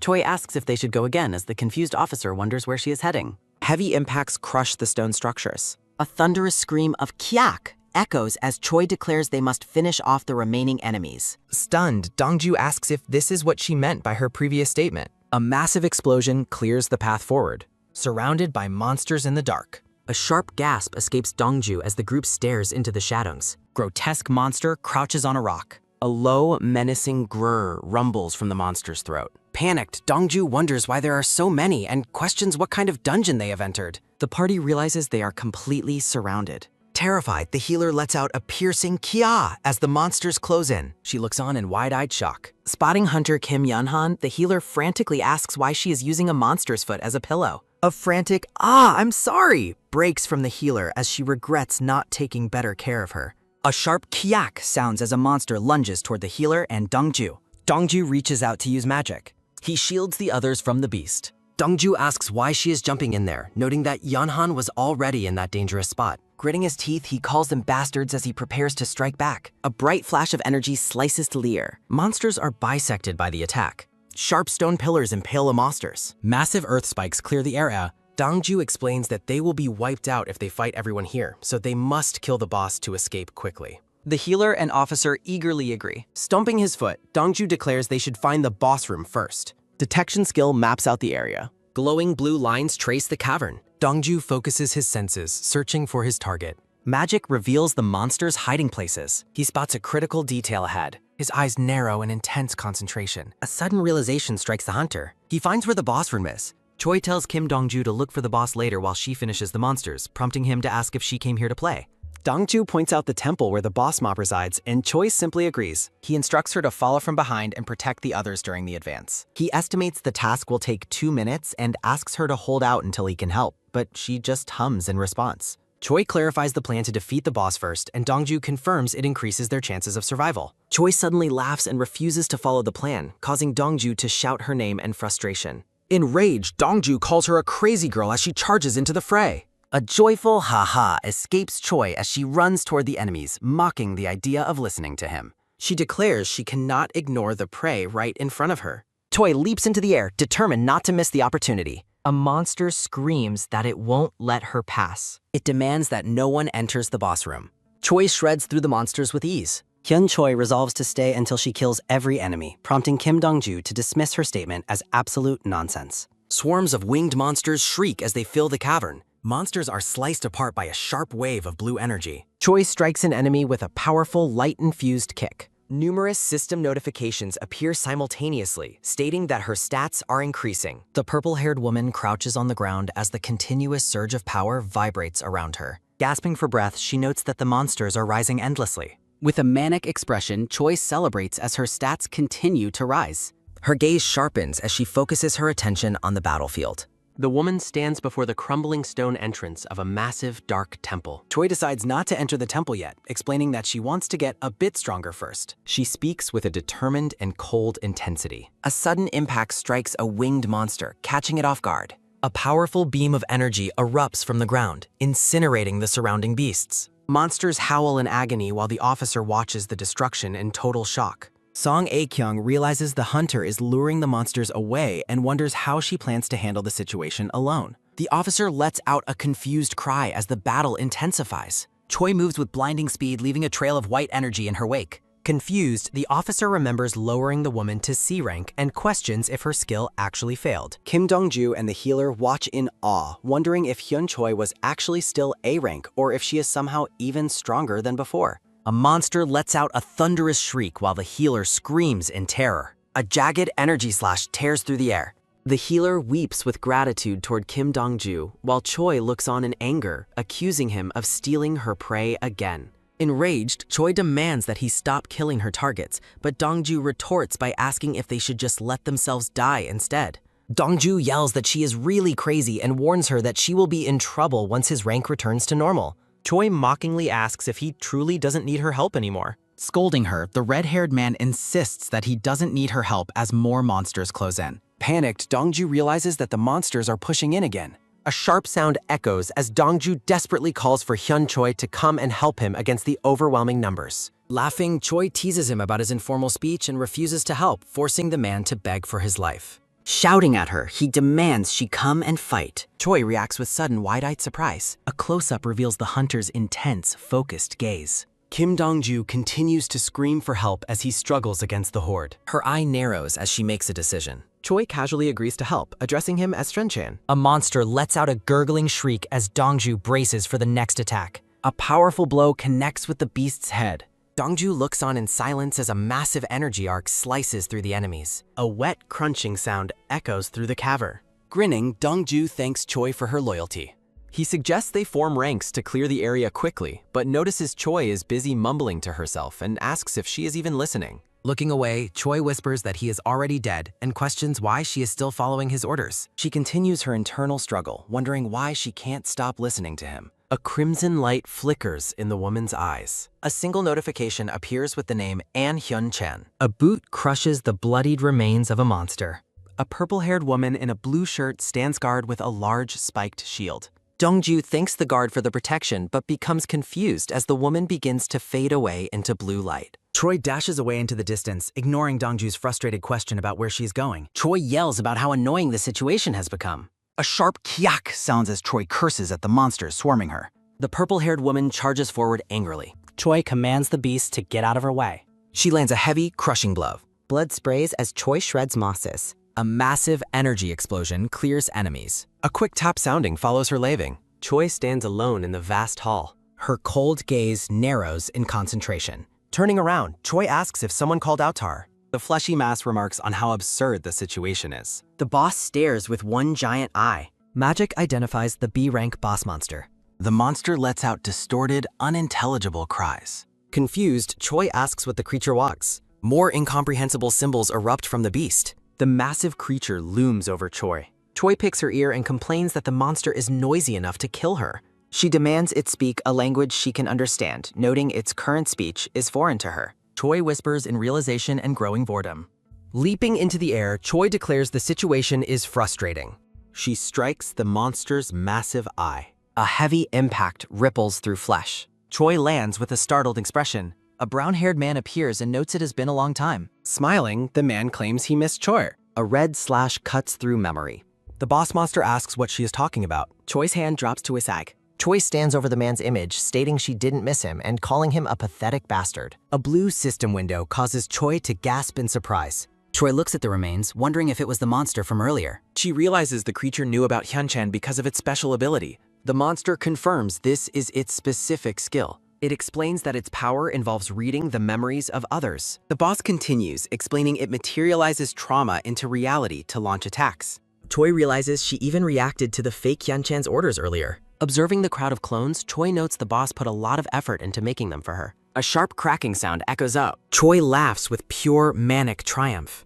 Gritting his teeth, the red-haired man screams for help. Monsters swarm the lone red-haired warrior. Dongju panics, yelling that there are too many enemies to handle. A sharp keek sounds as a monster lunges forward. The swarm suddenly rushes toward the temple. Stunned, the man asks what is happening. The temple gate stands empty now. Dongju wonders why everyone is heading into the temple.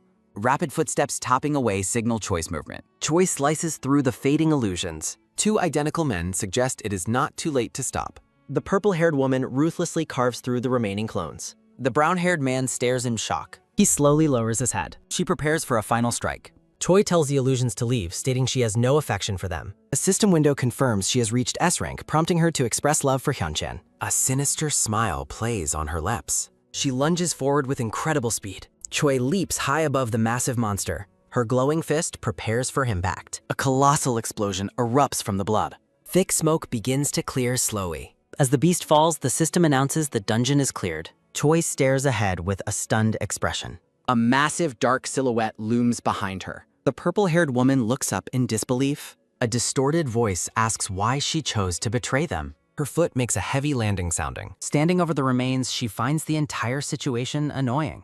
A sudden thought causes her a pause. She crouches down on the monster's corpse. A small ring falls to the ground. Choi wonders why the item is suddenly coming off. She looks down at the ring silently. The woman lets out a joyful shout. She asks if this is the end and if the ring removed itself due to her S-rank status. Reaching for the ring, she decides to focus only on high-rank dungeons from now on. Choi celebrates her new freedom with a cheer. Holding the jewelry, she notes the battle ended easier than expected. A blue system window appears, confusing the hunter. The notification identifies the item as an E-rank empty ring. Choi is shocked to find the parasite's ring has changed.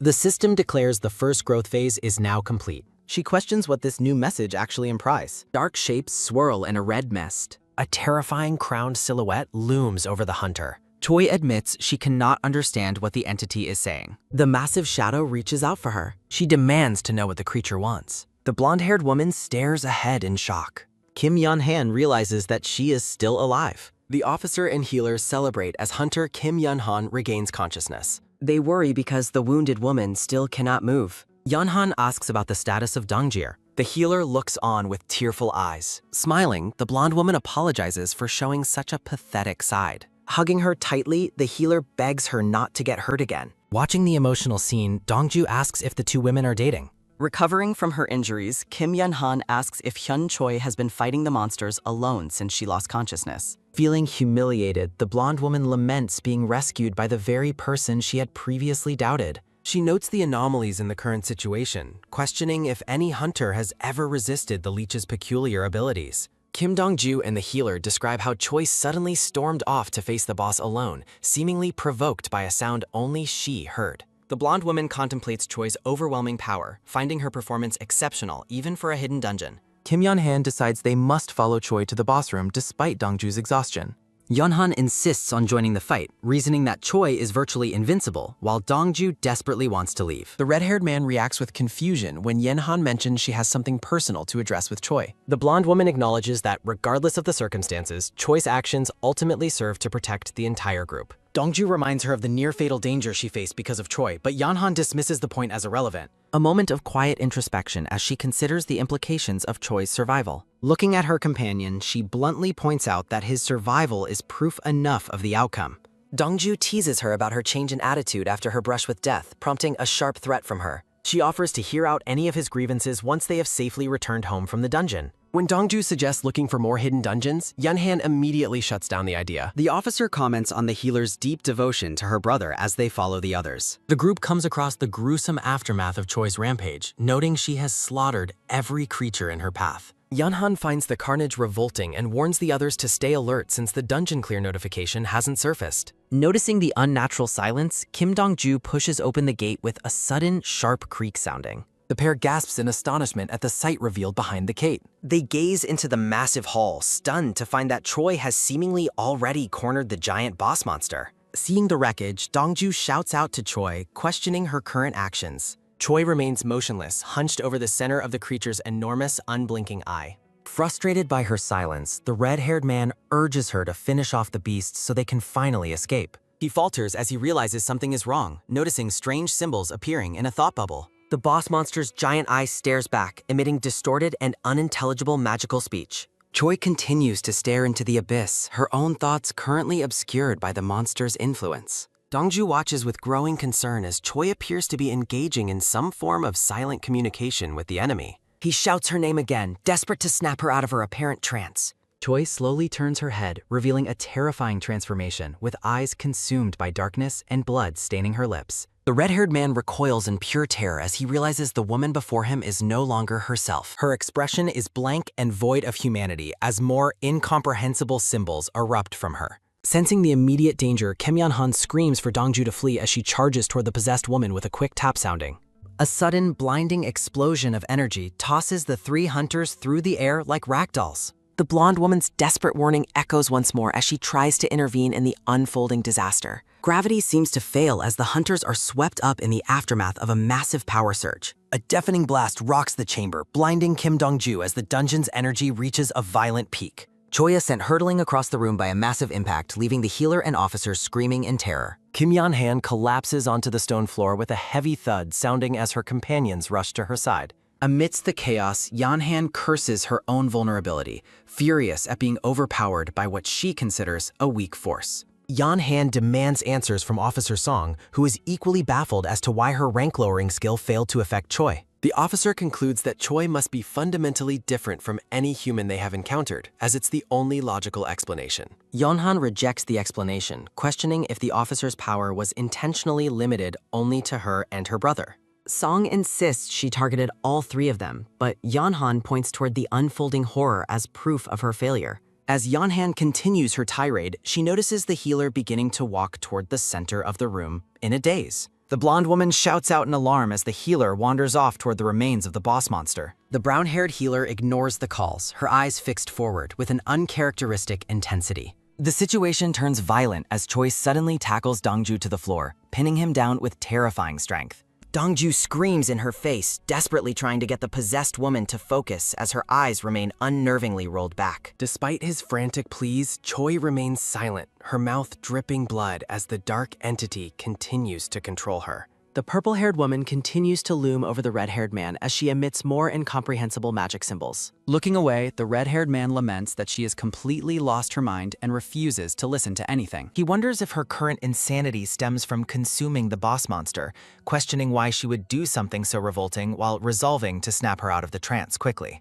The red-haired man ponders how he managed to restore her to her senses in a previous situation. Choi remains in her possessed state, her response limited to more indecipherable magical symbols. A dark, demonic grin spreads across the purple-haired woman's blood-stained face as she continues her unintelligible communication. She lets out a terrifying roar, her mouth open wide as more symbols erupt from her. The red-haired man recoils in terror, asking if she is actually serious about trying to eat him next. A sudden, powerful staff strike catches the purple-haired woman by surprise, knocking her away from the man with a painful ah sounding. The brown-haired healer stares coldly at the fallen woman, noting that she had already given a warning. A glowing staff is held ready. The red-haired man shouts in confusion about why a healer is attacking, but she retorts that they are the ones who are truly dangerous. The healer demands the man manage his girlfriend better, though he frantically shouts back that she isn't his girlfriend and that it's a horrible thing to suggest. Despite the blow, the purple-haired woman continues to mutter more cryptic and unreadable symbols.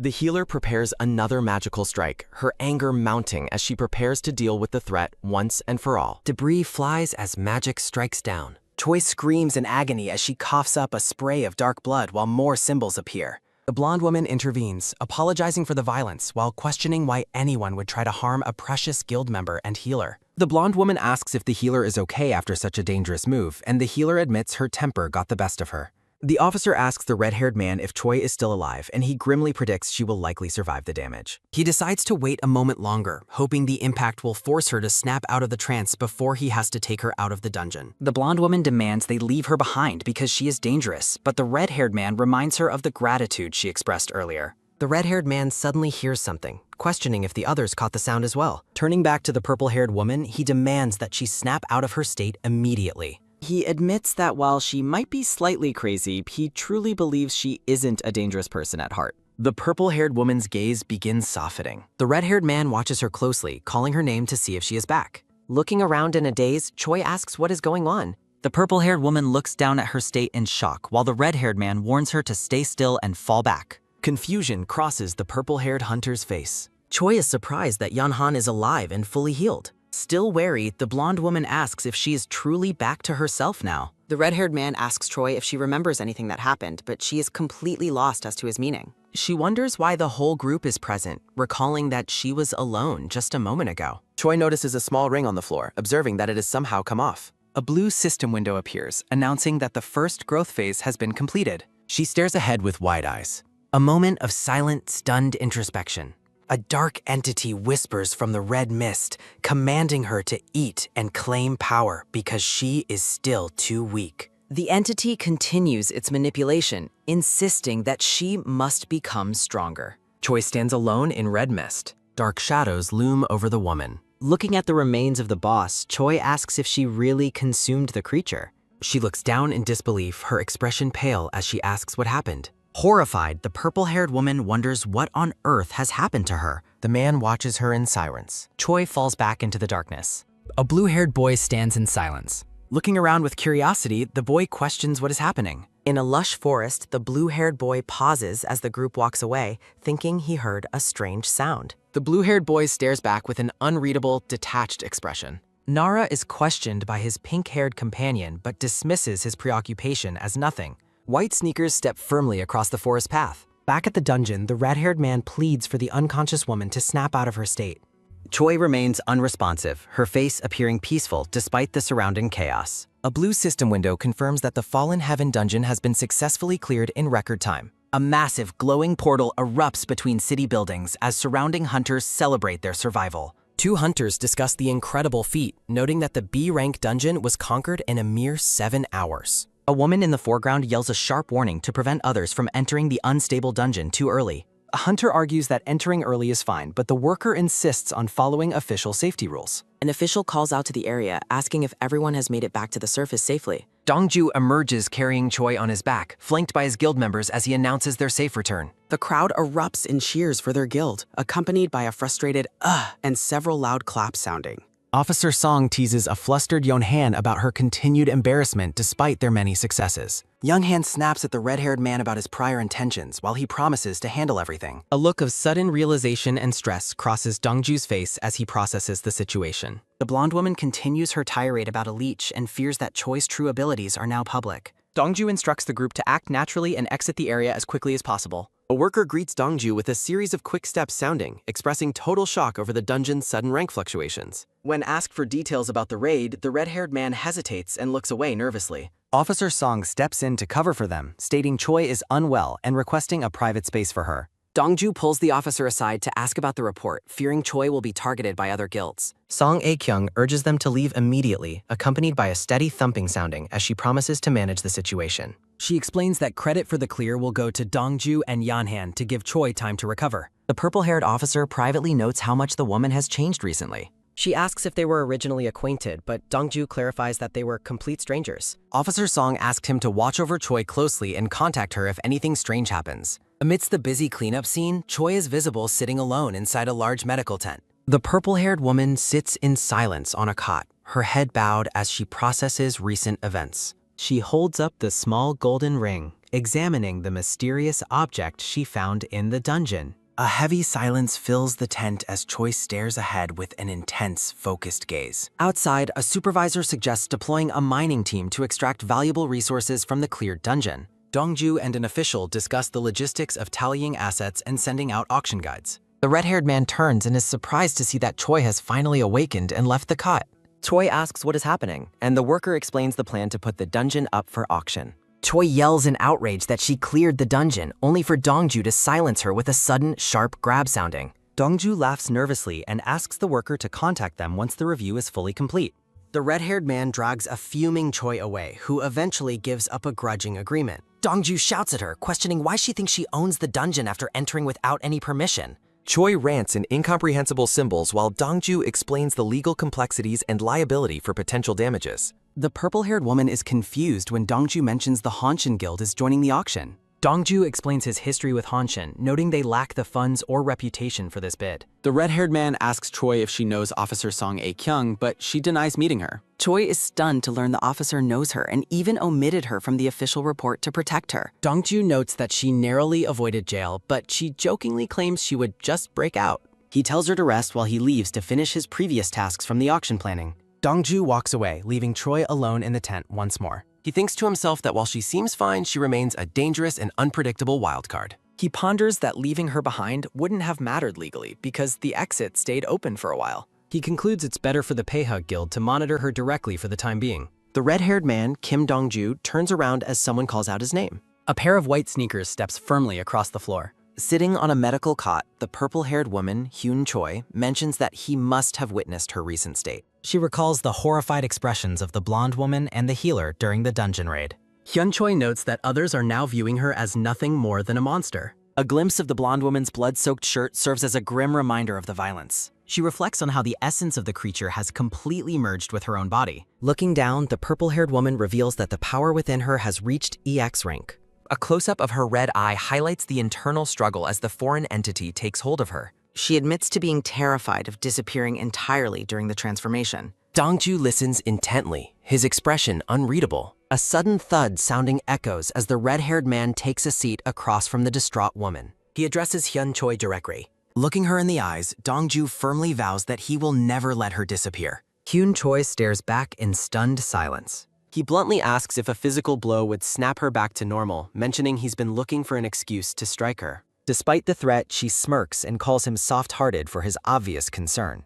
A sharp click sounding follows his footsteps as he dismisses her comment, warning her not to cry when he eventually hits her.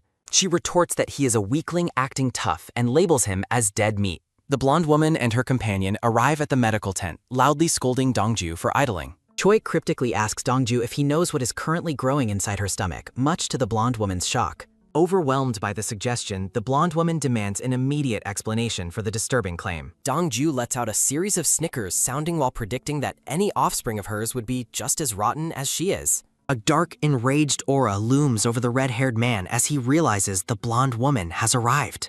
Enraged, the blonde woman assumes they are talking about a pregnancy and berates Dongju for his supposed recklessness. A pained sounding escapes Dongju as the blonde woman grabs his face in a fit of rage. She screams at Choi, asking if she is carrying Dongju's child while he struggles in her grip. He frantically tries to clear up the massive misunderstanding. Choi watches the chaotic scene with wide-eyed confusion. Dongju yells at her for making such a misleading comment in the first place. The healer offers a flustered and misplaced congratulations to the red-haired man. He screams back that there is nothing to celebrate. The blonde woman continues to bellow his name in a fury. Dongju's desperate denials continue. Later, in a quiet kitchen, the blonde woman sits with her arms crossed while a weary Dongju rests his head. Hyun Choi stands at the stove wearing a pink apron, humming as she prepares a meal. A loud thump sounding echoes as the blonde woman slams the table, blaming Dongju for the situation while Choi remains cheerful. She demands to know why the purple-haired woman is acting at home in their house, though Dongju reminds her that Choi is homeless.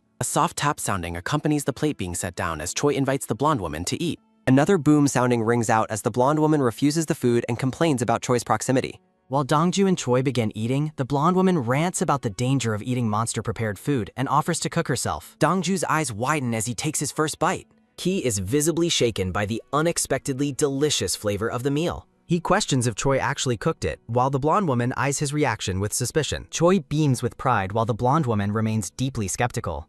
A quick munch sounding follows as the blonde woman finally takes a cautious bite herself. Her eyes bulge in complete shock at the quality of the dish. The scene shifts to the sound of running water as a plate is scrubbed clean. A series of clatter-sounding clinks arise as Dongju washes the dishes, marveling at how quickly the blonde woman's attitude changed. Holding a plate of sliced melon, Dongju looks back at the table and wonders what the two women are doing now.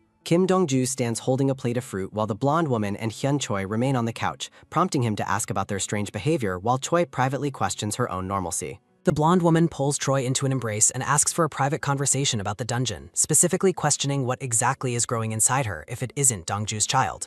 Dongju asks for clarification on the claim that something EX rank exists within Choi, leaving the blonde woman shouting in utter disbelief. Placing the plate down with a sharp clack sounding, Dongju questions if the monster from earlier was actually EX rank and if such a tier even exists, though he admits it is only speculation. The blonde woman glares intensely as she remarks on Choi being more dangerous than anticipated, claiming they are the same kind, while Choi nervously notes her terrifying expression. A small, frustrated illustration of Dongju appears as he questions why she is acting this way after hugging him over the delicious food. Dongju asks Choi if she remembers eating the boss monster and notes that she had been saying strange things during the raid. Choi explains that she remembers the event and reveals that she was actually able to understand what the boss monster was saying to her. The red-haired man's tiny icon shouts in frantic curiosity to know what the creature had communicated. Choi's small icon explains that the creature initially spoke in incomprehensible rage, but its meaning became clear once she reached S rank. The purple-haired woman recalls the creature's words about being of the same kind and mentioning a betrayal. A single, massive monster eye sheds a tear as a solitary question about the reason for these events hangs in the air.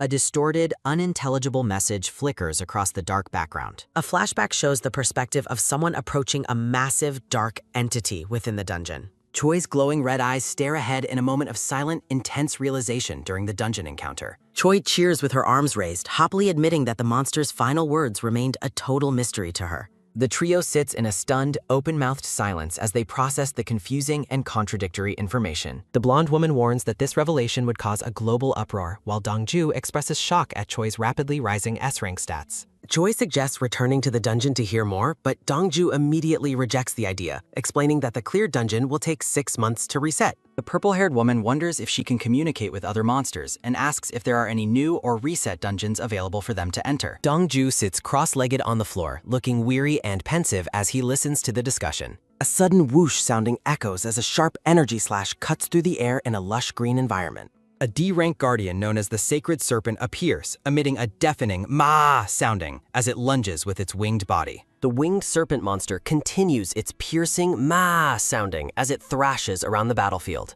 A blonde hunter with a shield commands the group to maintain their formation and asks hunter Shim Nara to provide a buff. The blue-haired boy, Shim Nara, confirms the order as a glowing blue magic circle forms around his hands. The winged serpent monster screams again as it is buffeted by the force of the ongoing magical combat. The hunter is thrown backward, bracing behind his wooden shield as the force of the monster's attack hits him. A blur of motion carries the hunter forward as he pushes against the enemy with his shield held high. An archer takes aim while the hunter continues to hold the front line against the thrashing tail of the serpent. A massive pointed spear of energy shatters the space around the hunter's shield with a loud crack sounding. The monster is violently struck, blood spraying as a powerful attack tears through its midsection. The shield-bearing hunter calls out to hunter Kim Ho-yeon to prepare for the final move. A system alert announces that the combat fervor skill has been deactivated as Ho-yeon, the man with the ponytail, finishes his strike. The monster falls in several clean, bloody segments as the coordinated attack completely dismantles it. Ho-yeon stands over the defeated creature, his blade still drawn as he looks back toward his teammates. Shim Nara lets out a relieved sigh, placing a hand on his chest as the tension of the battle fades. The team stands together in the clearing, congratulating each other on their hard work amidst the scattered remains of the serpent. The fallen guardian begins to dissolve into glowing blue pixels, signifying the completion of the training simulation.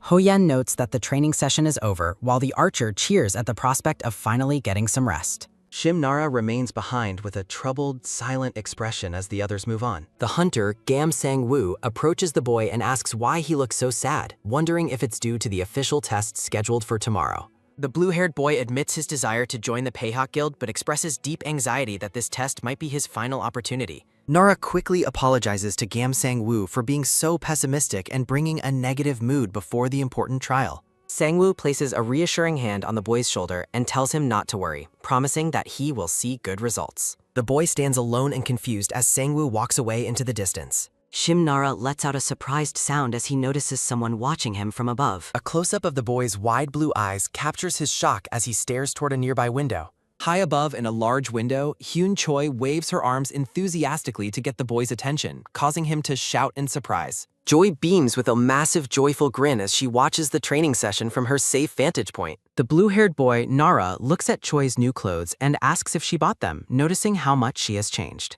Hyun Choi excitedly shows off her gray blazer and black top with wide arms while the red-haired man Dongju looks on with a confused expression. The blonde woman calls out to Dongju while Choi stands with her arms crossed, looking pleased with herself. A close-up of the blonde woman captures her look of mild surprise. She looks down through the large glass window at the small figure of Nara standing far below. Nara is completely starstruck as he realizes he is seeing the legendary Peihyuk Guild members in person. The blonde woman gives Nara a friendly wave, prompting a happy gasp as he feels incredibly honored by the personal greeting. Nara pumps his fists with a determined grin, vowing that he will definitely pass the test and join the guild. His expression quickly shifts to one of deep contemplation and doubt. Looking back up at the high window, Nara wonders why Choi is standing there among the elite hunters. From behind Nara, the thought arises that she might have actually been scouted by the prestigious organization. Nara recalls her departure and wonders if her excuses about leaving were just a cover for her secret recruitment. Nara mutters to himself about Choi choosing to live with the guild and realizes that is why she stopped wearing his old clothes. Up in the observation room, Choi and the blonde woman watch as Nara begins to walk away. Nara's eyes are cast in shadow as he falls into a quiet, somber mood. A sharp tack sounding rings out from the floor as Nara steps forward to leave. Choi stares forward with a calm, neutral expression. Nara walks toward the distant doors with his back turned, appearing defeated and lonely. Dongju watches Nara walk away and remarks that the boy suddenly looks quite unwell. The blonde woman expresses concern about Nara's health before the big test, but Choi suggests that they should just let him pass regardless. Dongju claims to understand exactly why Nara is acting that way as a document rustles in his hand. Small chibi icons of the blonde woman and Choi look puzzled by his claim, but he decides to drop the subject for now. Choi asks if the test will be held in a reset dungeon, and Dongju confirms that those are the only ones available for testing. A small Choi icon excitedly declares that she wants to go inside the dungeon too. Dongju's tiny icon points out that she isn't even a member of the guild. Choi's tiny icon explains that she has no interest in joining a guild in the first place. Choi still wants to accompany Nara, but the blonde woman's icon explains that guild members always enter as secret judges for safety. The blonde woman tells Choi it is time to check on the mystery growing inside her stomach as they move through the facility. Choi looks back over her shoulder with a curious, wide-eyed stare. The blonde woman gives a confident and slightly mischievous smile. An official in a suit addresses a group of gathered hunters, providing instructions before they begin their second practical test. He explains that they will be entering the C-rank collapsed sanctuary, which is the same location they used during their training. The proctor warns that the dungeon must be cleared within 5 days or the guild will deploy a rescue team. Nara is shocked and sweating as he hears that anyone needing rescue will be immediately eliminated from the test. The proctor reminds them to prioritize survival above all else, as being alive means more opportunities will come. A system alert confirms their entry into the C-rank dungeon as Nara and his team arrive at a base camp in the forest. Nara thinks about the record-setting clear times and the intense pressure he is under to succeed. He analyzes the number of monsters they must defeat and compares it to their performance in the virtual simulations. The group moves through the dense green woods as a sudden rustling sound fills the air. A monster's screech echoes through the forest as the shield-bearing hunter notes that the enemies appear just as he finished talking. The black-haired swordsman and the red-haired archer immediately prepare for the incoming engagement. Nara stands alongside the blonde healer, his face filled with grim determination as he readies his skills. The command to begin combat is given as winged monsters lunge from the sky with piercing cries. A pale, winged monster opens its fanged mouth wide, emitting a terrifying screech. One of the winged beasts thrashes against the ground while charging toward the hunter with the shield. Bracing behind his wooden shield, the hunter calls out for Nara to provide immediate support. Nara responds with a loud shout, thrusting his hands forward to unleash a powerful magical burst. A massive shockwave ripples through the battlefield as Nara's energy collides with the attacking beast. Gritting his teeth, Nara realizes that the real difficulty of this dungeon is significantly higher than he anticipated. The winged monster prepares for another swoop while the hunter braces himself behind his shield for the next impact. A monster's jagged, fanged maw hangs open as a violent eruption of blood sprays across the air. The red-haired archer Nara calls out to Hunter Danmaru, requesting another round of support as she readies her bow. Several arrows glowing with brilliant blue energy streak through the forest as they are released in a rapid-fire barrage. One of the magical projectiles finds its mark, piercing through the head of a pale, winged monster and drawing blood. The winged beast thrashes in agony, whipping its massive tail around to intercept the remaining incoming arrows. Shim Nara, the blue-haired boy, shouts in shock that the creature successfully blocked the attack with his tail, urging his team to aim faster. He continues to shout instructions, explaining that they must focus on hitting the monster's body instead of the tail to slow it down. The red-haired archer turns on him with a furious expression, ordering him to stop giving commands since he is only a lowly buffer. She berates the boy for his lack of combat efficacy and demands to know if he will take responsibility if they fail to join the prestigious guild. Gritting his teeth, Shimnara yells back in his own defense, insisting that he is giving his absolute best effort to support the team. The black-haired hunter with a ponytail intervenes, telling them both to stop fighting while reminding the archer to perform as well as she did yesterday. He orders Shimnara to assist the tanker while coordinating the group to separate the monster's head from its tail to ensure a kill. The archer stands surrounded by a golden aura of energy as she prepares to unleash a flurry of arrows upon the enemies. Blood erupts from the monsters as the team's coordinated strikes begin to take a heavy toll on the winged beasts. Shimnara watches the chaos from the sidelines, his face tight with a mix of concentration and growing unease. A close-up of the boy's face reveals his mounting frustration and a hint of suppressed anger. The scene shifts to a memory of a heavy, locked stone door, accompanied by bitter thoughts regarding the heartless abandonment of Hyun Choi. In the flashback, Shimnara shouts at his former companions, questioning if their higher ranks give them the right to treat others like property. A man with light brown hair and a cruel, mocking smile calls out to Nara, his eyes glinting with malice. He taunts the boy, asking what he will do if the team decides to abandon him and leave him behind in the dangerous dungeon. Crossing his arms confidently, the man questions if a lowly C-rank buffer could ever hope to escape a B-rank dungeon on his own. He sneers that buffers are easily replaceable and that the team won't mind if Shimnara falls behind and is lost. Shimnara's face is cast in deep shadow as he struggles with the crushing weight of his perceived weakness. A close-up of the boy's blue eye captures a cold, sudden shift in his demeanor as he stares into the void. Returning to the present, the black-haired hunter shouts at Shimnara to hurry up and provide the necessary buffs for the fight. The boy remains silent and grim, his lips drawn into a thin line as the pressure of the combat intensifies. A system alert confirms that the combat fervor skill has been deactivated as Shimnara stands motionless within his magic circle.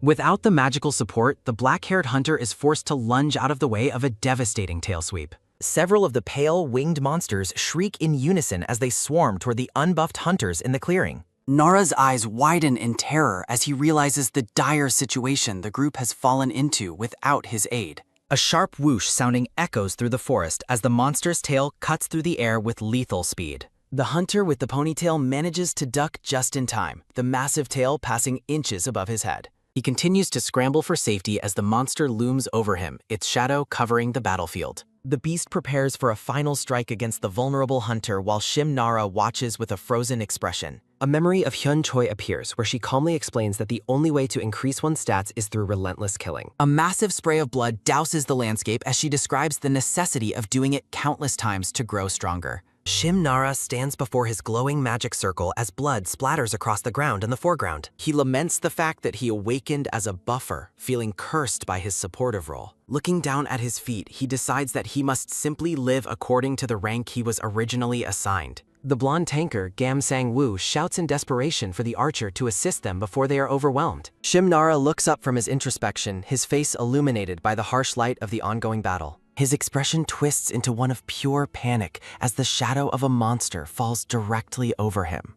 The winged beast opens its fanged mouth wide, letting out a terrifying screech as it lunges at the defenseless boy. A powerful energy slash tears through the air, decapitating the monster in a sudden, violent explosion of blood. Gam Sang-woo calls out to Shimnara as he and the other hunters rush toward the spot where the boy was nearly killed. Shimnara collapses onto his hands and knees, coughing violently as the dust from the impact begins to settle. The blonde hunter stares at the boy with a look of intense concern and lingering fear. A close-up of Nara's eye reveals his utter confusion as he questions why such a powerful entity appeared in this location. The scene shifts to a tall, modern apartment building standing under a clear, bright blue sky. The red-haired man, Dongju, lies in bed with a weary and contemplative expression, staring blankly toward the ceiling. A sleek smartphone buzzes with a bucking sound. Dongju, the red-haired man, wakes up grumbling as a voice requests his attention. A red alert system notification informs Hunter Kim Dongju of a massive problem. The notification reveals that a C-rank dungeon has just been upgraded to S-rank. The winged monster is brutally fretted.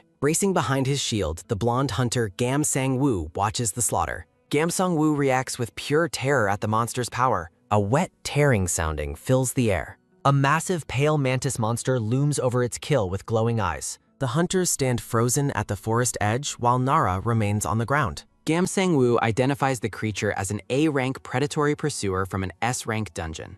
Panicking, Gam Sang-woo screams for Hunter Shim-nara to get up and escape. Shim-nara stares in absolute terror. Gam Sang-woo continues to shout for a retreat, desperately suggesting they abandon her and go. Nara's hands tremble in the grass. Nara tells himself he must move because he cannot be a burden to others. The monster's eye fixates on Nara. Nara breaks out in a cold sweat. He remains paralyzed by the monster's gaze. Nara thinks about how massive the creature is and admits he is terrified. A mental scream of terror repeats within the boy's panicked thoughts. Nara collapses further, weeping and begging that he doesn't want to die yet. A pincer descends with a clicking sound as Nara lets out a terrified cry. Nara looks up in confusion when the killing blow does not arrive. The massive creature looms over Nara. The monster tilts its head curiously. The archer and ponytail swordsman wonder why the monster has stopped its attack. Gam Sang-woo is bewildered, noting the creature is originally a vicious predator with a huge appetite. Watching Nara on the ground, the team wonders if the boy possesses something special. The monster leans in close to the boy's face with a terrified eek sounding. A mysterious system notification displaying 3 red boxes appears before the monster. Staring up at the monster, Nara whispers in confusion at the strange situation. A powerful slash sounding tears ear. A sudden shockwave stuns the boy. Gam Sang-woo screams for Hunter Shim-nara as he rushes toward the clear. The ponytail swordsman attacks with a scramble sounding. Gam Sang-woo screams for them to stop and avoid provoking the dangerous creature. The creature screeches with a piercing sounding. The warrior falls with a heavy impact sounding. Nara watches his teammates fall helplessly. Blood spatters across the battlefield. The archer screams in agony as she demands to know how the beast dared to attack Hunter Hoyen. She screams a final command for the monster to die as she draws her bow. Her arrows break with a shattering sounding. The monster strikes with a whoosh sounding. The archer collapses with a thud sounding. Gam Sang-woo screams for Hunter Dan-maru as he watches the archer collapse. Magic circle glows with a humming sound. Healer arrives with a divine glowing sounding. Holy light blinds the screeching monster. The massive monster is suddenly shredded with a sequence of high-pitched screeching and tearing sounds. The clearing is left in a state of gruesome devastation, with fallen hunters lying in pools of blood while the survivors' breath hitching. Approaching the dazed blue-haired boy, the girl in the green cloak apologizes for the delay, explaining the magic was unfamiliar to her. She holds her glowing book close, clarifying that her abilities are limited to a once-per-day light magic defense rather than direct combat. The forest clearing stands momentarily silent.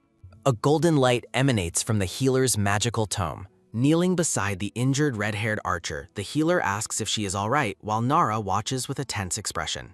The red-haired archer snaps at her with a pained grimace, demanding to know if she's being mocked despite her obvious condition. Shim-nara looks away in shame, his voice trembling as he offers a quiet apology for his perceived failure. A close-up of Nara's wide blue eyes captures his shock as the archer calls out his full name. Glaring with pure contempt, the red-haired archer orders Shim-nara to step up and eliminate the remaining threat himself. The boy recoils in disbelief, shouting back to ask if she has completely lost her mind. She continues her verbal assault, questioning why he is still alive when he should have been the first one to fall in battle. Nara stares blankly as she reveals that the monster was specifically targeting him the entire time. Her voice dripping with bitterness, she laments that a valuable dealer died just to save a worthless buffer like him. Leaning forward with a predatory intensity, the archer tells Shim-nara that he must take full responsibility for the tragedy. The scene shifts to a quiet bedroom where the long-haired woman, Hyun Choi, sits on her bed in polka-dot pajamas. She stares off into the distance, debating with herself whether or not to consume a mysterious item.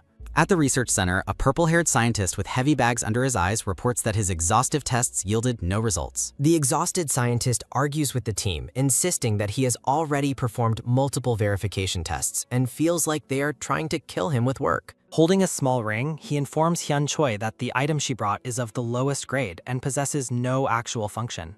While the red-haired man and blonde woman fume over his attitude, the scientist begins to cackle with a crazed expression about dissecting a new item. Walking away from the lab, the trio complains about the crazy researcher and his inability to see them as anything more than chewed gum. The blonde woman turns to Hyun Choi in frustration, demanding to know why their discovery isn't showing up in any professional tests. Hyun Choi listens as the others discuss the possibility of getting a faster rank reassessment through the Paehyuk Guild. The red-haired man, Dongju, hands a small object to Hyun Choi, who asks what it is in a curious tone. A single bubble clarifies the item. Hyun Choi holds the small white pill in the palm of her hand. She thinks to herself that Dongju is the only person who would offer to worming medicine in such a situation, finding his attempt at help pitiful. Her eyes widen slightly in realization. In the present, Hyun Choi watches Dongju prepare to leave the apartment, questioning where he is going in such a hurry. Dongju answers a phone call with a startled expression as he hears her name on the other end. Hyun Choi is left standing in the kitchen with a look of pure shock. The scene transitions to a cold industrial warehouse illuminated by moonlight. A man stands in the shadows with a lit cigarette. The black-haired man with a sword strapped to his back notes that hunter Kim Dong-ju is late for their meeting. Introducing himself as Kim Soo-ui, an A-rank dealer, he remarks with a smirk that Dong-ju seems to have grown a bit weaker since they last met. A blonde woman wielding dual pistols introduces herself as Kang Nam-soo, happily showing off her favorite weapons. Stepping forward with a large spiked shield and a bright smile, Hyun Choi introduces herself as a C-rank tanker who will be taking Dongju's place. The gathered hunters near the glowing dungeon portal murmur in confusion, questioning why a lowly C rank is participating in such a high-stakes mission. Kim Soo-ui mocks her primitive-looking shield, but quickly offers an awkward apology when she reveals it was a gift from her late ex-boyfriend. Hyun Choi puts on a tragic act, claiming she is already dead inside until someone's hand muffles her with a quick thud sounding. Dongju tells her to stop talking, while Kim Soo-ui expresses his concerns about entering a dungeon with someone who seems mentally unstable. Dongju stands firm, guaranteeing her combat skills even if her personality leaves much to be desired.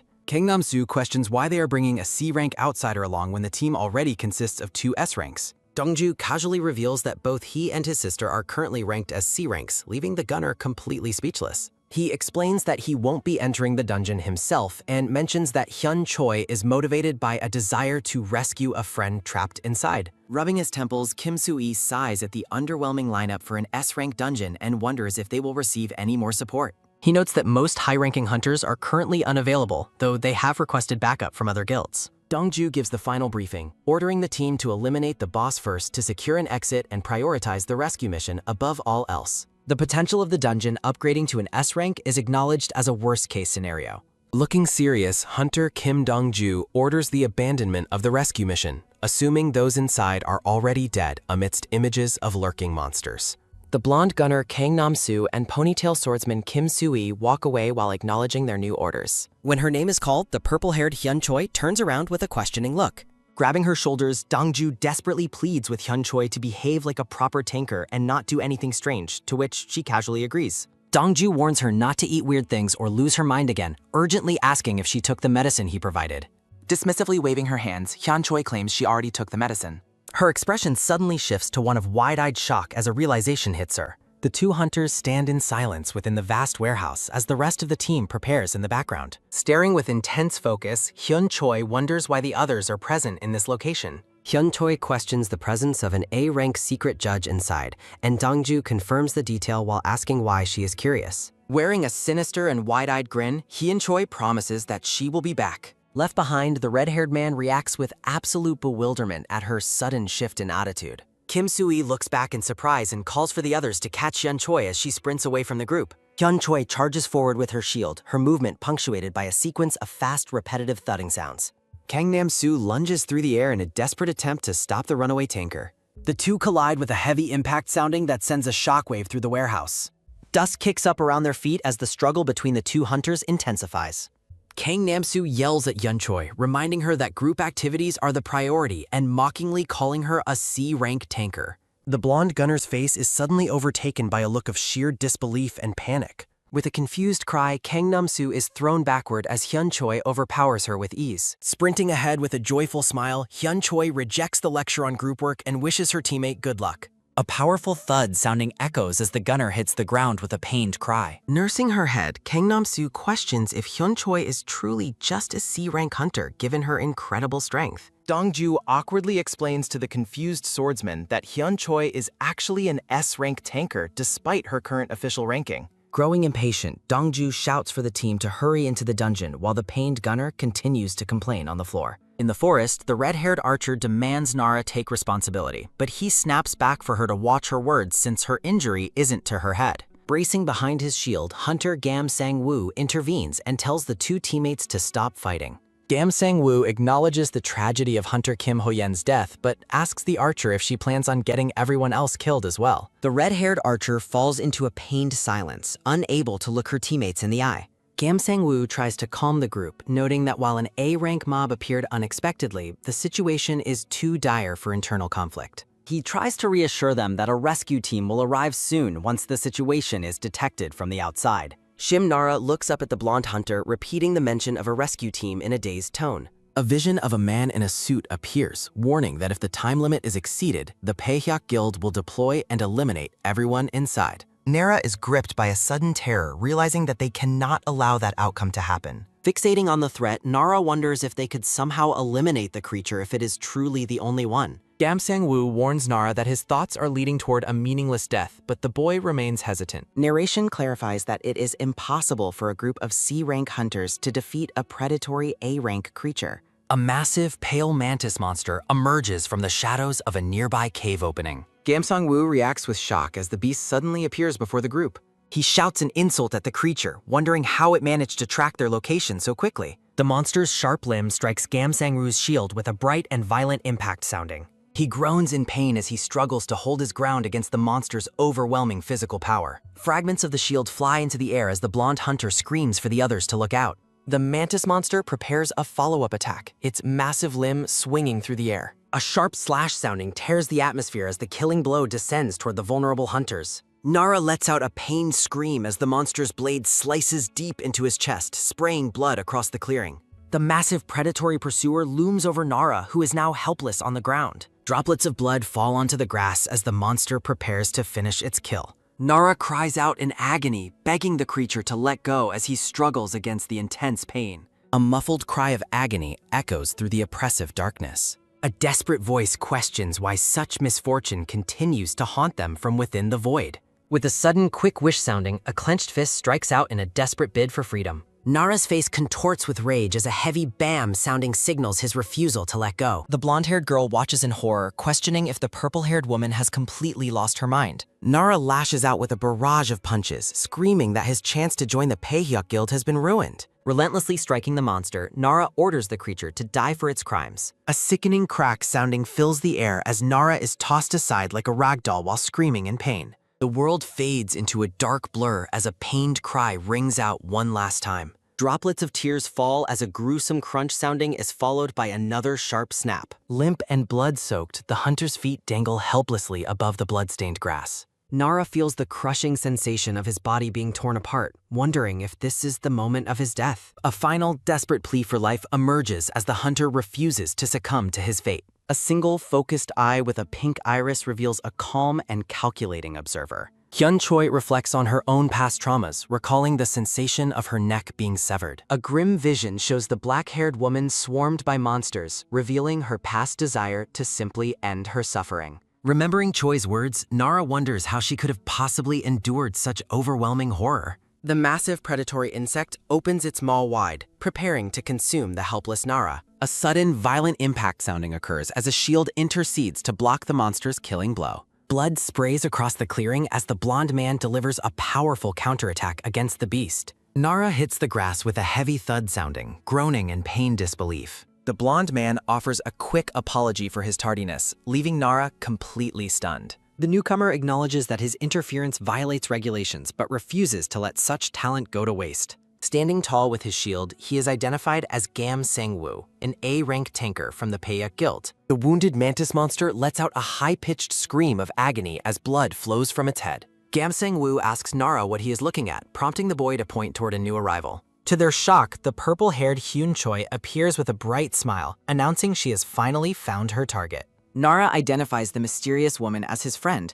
while Gam Sang-woo questions how an outsider could have entered the dungeon. Hyun Choi fixates on the blonde man's A-rank shield, delighting in the fact that it is exactly what she was looking for. She moves with incredible speed, becoming nothing more than a blur through the dense forest. Deep in the woods, two pale humanoid monsters react with sudden alarm as they sense an approaching threat. With a metallic clang sounding, Hyun Choi readies her shield for a devastating strike. A massive energy wave slices through the trees and slams into the unsuspecting monsters. The winged creature is shredded by the force of the impact, spraying dark ichor everywhere. A nearby tree is sheared in half as the shockwave continues its path of destruction. One of the humanoid beasts is sliced clean through, falling in a bloody heap. Finishing her swing, Hyun Choi sighs in disappointment, dismissing her kills as mere duds. She curses the hidden monsters, demanding they reveal themselves instead of making her search for them. Standing amidst a pile of monster remains, she shouts her annoyance at the tedious hunt. She notes that her stats haven't improved at all, suspecting the creatures were only lowly D-rank mobs. Her gaze sharpens as she considers her next move, narrowing her eyes in deep thought. Looking out over the forest, she hopes that the monsters will all gather in one place to save her time. With a joyful expression, she sets off again, eager to see what the dungeon has in store. The massive mantis monster stands frozen, as if sensing a predator far more dangerous than itself. Gam Sang-woo reacts with utter shock as he realizes the mysterious woman is targeting his valuable shield. Hyun Choi leaps high into the air, celebrating her good luck at finding everything she needs in a single location. The towering mantis monster looms over Gam Sang-woo, though its attention seems focused elsewhere. The creature remains eerily silent, its large eyes staring intently at the approaching threat. Gam Sang-woo watches in confusion as the vicious beast suddenly stops its attack and stands perfectly still. He recalls that the monster behaved in the exact same strange manner earlier when confronting Hunter Shim Nara. Shim Nara stares up from the grass, wondering why the monster is behaving so strangely. Hyun Choi looks back with a sly and knowing smile. Gam Sang-woo is startled by the sudden presence of the purple-haired woman. Hyun Choi walks past the group as a quick, light tap sounding follows her steps. A malicious and unsettling grin spreads across Hyun Choi's face. A sudden, aggressive swipe sounding occurs as the blonde hunter reacts with a cry of shock. Hyun Choi wrestles the shield away, asking why he won't let go, while the panicked owner screams that he hasn't finished paying for it, and Nara begs her to stop. Gam Sang-woo is terrified by her overwhelming power, demanding she release his property while a sharp whish sounding underscores the struggle. She kicks the blonde man away with a heavy thud sounding that sends him tumbling across the grass. Hyun Choi's original shield shatters into several jagged pieces. She cries out in distress over her broken equipment, lamenting that someone named Hyun-chan bought it for her. She addresses the monster with a firm and determined step. Charging the creature with an insult, she strikes as a loud boom sounding echoes through the forest. The massive insect is driven into the ground with a violent impact sounding. The group of hunters watches in absolute disbelief as the beast is effortlessly overpowered. Stunned silence follows the realization that she knocked the monster down in a single hit. Standing over the creature, she questions if it is truly dead since her stats haven't increased. Gam Sang-woo stammers as he asks Shim Nara if they are actually friends. He questions her rank while Nara hesitates, privately wondering if it is safe to reveal she is an A-rank hunter. Nara claims she is only C-rank, leaving the rest of the team bewildered by the nonsense. She declares the new shield belongs to her now because hers broke, ignoring the blonde man's pained cries. Giggling to herself, she runs away with the stolen shield while the blonde man chases after her and the monster remains silent. The monster recovers with a roar as the blonde hunter desperately demands his shield back. She notes how sturdy the new shield feels while the original owner continues his frantic demands. The monster roars again as she sprints back into the fray, leaving the distraught blonde man behind. A sharp, high-pitched flash sounding accompanies her aggressive shield strike against the creature. She moves with blurring speed, unleashing a series of rapid and heavy blows. The shield strikes the beast's head with a violent and focused impact. Leaping high, she prepares to deliver another devastating attack from above. Hyun Choi's eyes glow with a fierce and calculating intensity as she swings. She descends like a meteor, creating a trail of shield-shaped afterimages while the monster roars. A powerful impact sounding vibrates through the clearing as the blow connects. She holds her position firmly with the stolen A-rank shield. The monster lets out a shrill and pained shriek. Standing over the dying beast, she mentions that she has a specific question to ask it. A quick tap sounding follows her movement as she explains that as a mantis, the creature should have the answer she seeks. Standing on top of the monster's head, she asks if it recognizes the object in her hand. She holds up a simple silver ring for the monster to observe. The creature responds with a silent and ominous red-dotted stare. She looks down in frustration as the monster fails to provide any verbal response. A sudden and violent explosion of blood follows her crushing strike against the beast's head. Gam Sang-woo shouts in terror, unable to comprehend the brutality of her actions. She looks back with glowing red eyes, coldly insulting the creature's terrible pronunciation. A massive puddle of dark blood gathers beneath the broken remains of the monster. A final, sharp slash sounding signals the end of the gruesome execution. The creature is pulverized under a flurry of strikes and wet thudding sounds as blood sprays the clearing. A shrill cry sounding fades away as the group watches the scene in absolute horror. Nara's gaze sharpens as he reflects on the disturbing transformation of his companion. He acknowledges that she has changed since that fateful day, wondering if she is even the same person. Covered in blood and staring with a wild expression, Hyun Choi stands amidst the carnage of the fallen monster. A violent splash of blood occurs. The creature lets out a growl. A winged beast retreats into shadow. A segmented tail drags through bore. A sudden impact strikes the monster. The mantis overwhelms a pale creature. A predatory eye watches with hunger. The beast emits a guttural roar. The mantis begins its grisly meal. Swarms of monsters feast in darkness. The creatures react to a disturbance. A predator senses an approaching threat. The forest remains deceptively silent nearby. Hyun Choi stands atop to toe. The purple-haired woman tells the noisy monster to shut its mouth. Her heel lands with a quick thud sounding. She dismisses the creature's death as entirely unhelpful for her goals. A malicious smile spreads across her face as she finds the carnage adorable. She delivers a final, bone-crushing strike with the shield. The monster's head is completely obliterated by the impact. Other monsters watch from the entrance of the cave. A shadowy, clawed hand confirms that the target has been found. A mysterious figure commands the swarm from the darkness. A system notification announces a slight increase in stats. Hyun Choi questions why even high-rank kills provide such minimal rewards. She laments getting her clothes dirty for such an unfair payout. Gam Sang-woo is bewildered by her ability to effortlessly solo an A-rank monster. He realizes that her extraordinary shield skills should have made her famous. The blonde man wonders where this mysterious hunter came from. A newcomer wearing a beanie expresses shock at her combat style. The blonde girl notes that the monsters have been completely annihilated. Hyun Choi stares at the piles of remains and finds it boring. The group discusses moving quickly toward the boss monster's location. They decide to secure an exit route before wasting any more energy. The girl in the beanie asks the black-haired man what is on. He notes the suspicious lack of monsters for an S-rank upgraded dungeon. He remains cynical about their luck despite the girl's optimism. The scarred man explains his deep distrust of selfish, uncooperative S-rank hunters. The girl suggests that Choi might be different since she saved a friend. He begrudgingly agrees that they have no choice but to trust her. Hyun Choi stretches her arms after the brief skirmish. She considers heading out to search for her next target. Gam Sang-woo is stunned to learn she didn't come to rescue them. He frantically questions why she entered the dungeon and took his property. She explains that she only entered as a substitute for someone else. The blonde man is shocked to hear her mention a famous hunter.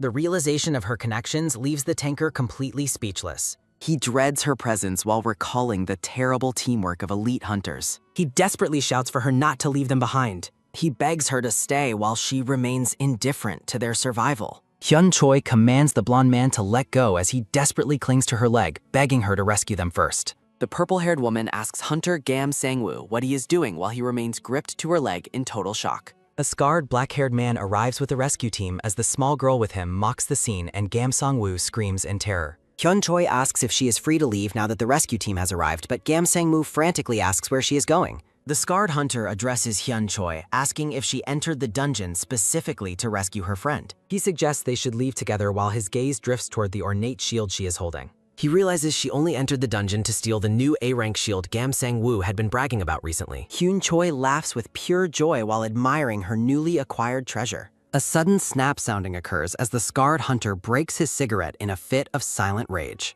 The scarred man lunges at the woman while the others try to hold him back, warning him that she is dangerously strong. She teases the man for his anger while Nara watches with a troubled expression and Gam Sang-woo demands to know where she is going. Nara stares downward in silent contemplation. The rescue leader explains their plan to clear the C-rank boss and create an exit for the group to leave immediately. He asks if anyone has further questions while Nara reflects on the agreement to leave after the boss is defeated. The red-haired woman asks if being rescued means their test results are eliminated as the leader invites her to speak. He explains that he is unsure and expects the guild to provide an answer after an internal discussion. Nara looks devastated as she realizes she has lost her chance to join the elite Peihyuk Guild. She thinks about her refusal to leave the dungeon yet. Addressing Gam Sang-woo, Nara suggests they could continue the test since he already defeated an A-rank monster. He explains that a clear requires eliminating all mobs and the boss, which is impossible in an upgraded S-rank dungeon. Nara desperately asks if they can simply avoid the stronger monsters to complete their objectives. Gam Sang-woo sternly warns her against throwing her life away, insisting she must stay alive for future opportunities. He reminds her that the party currently lacks a proper tanker or dealer to handle the high-rank threats.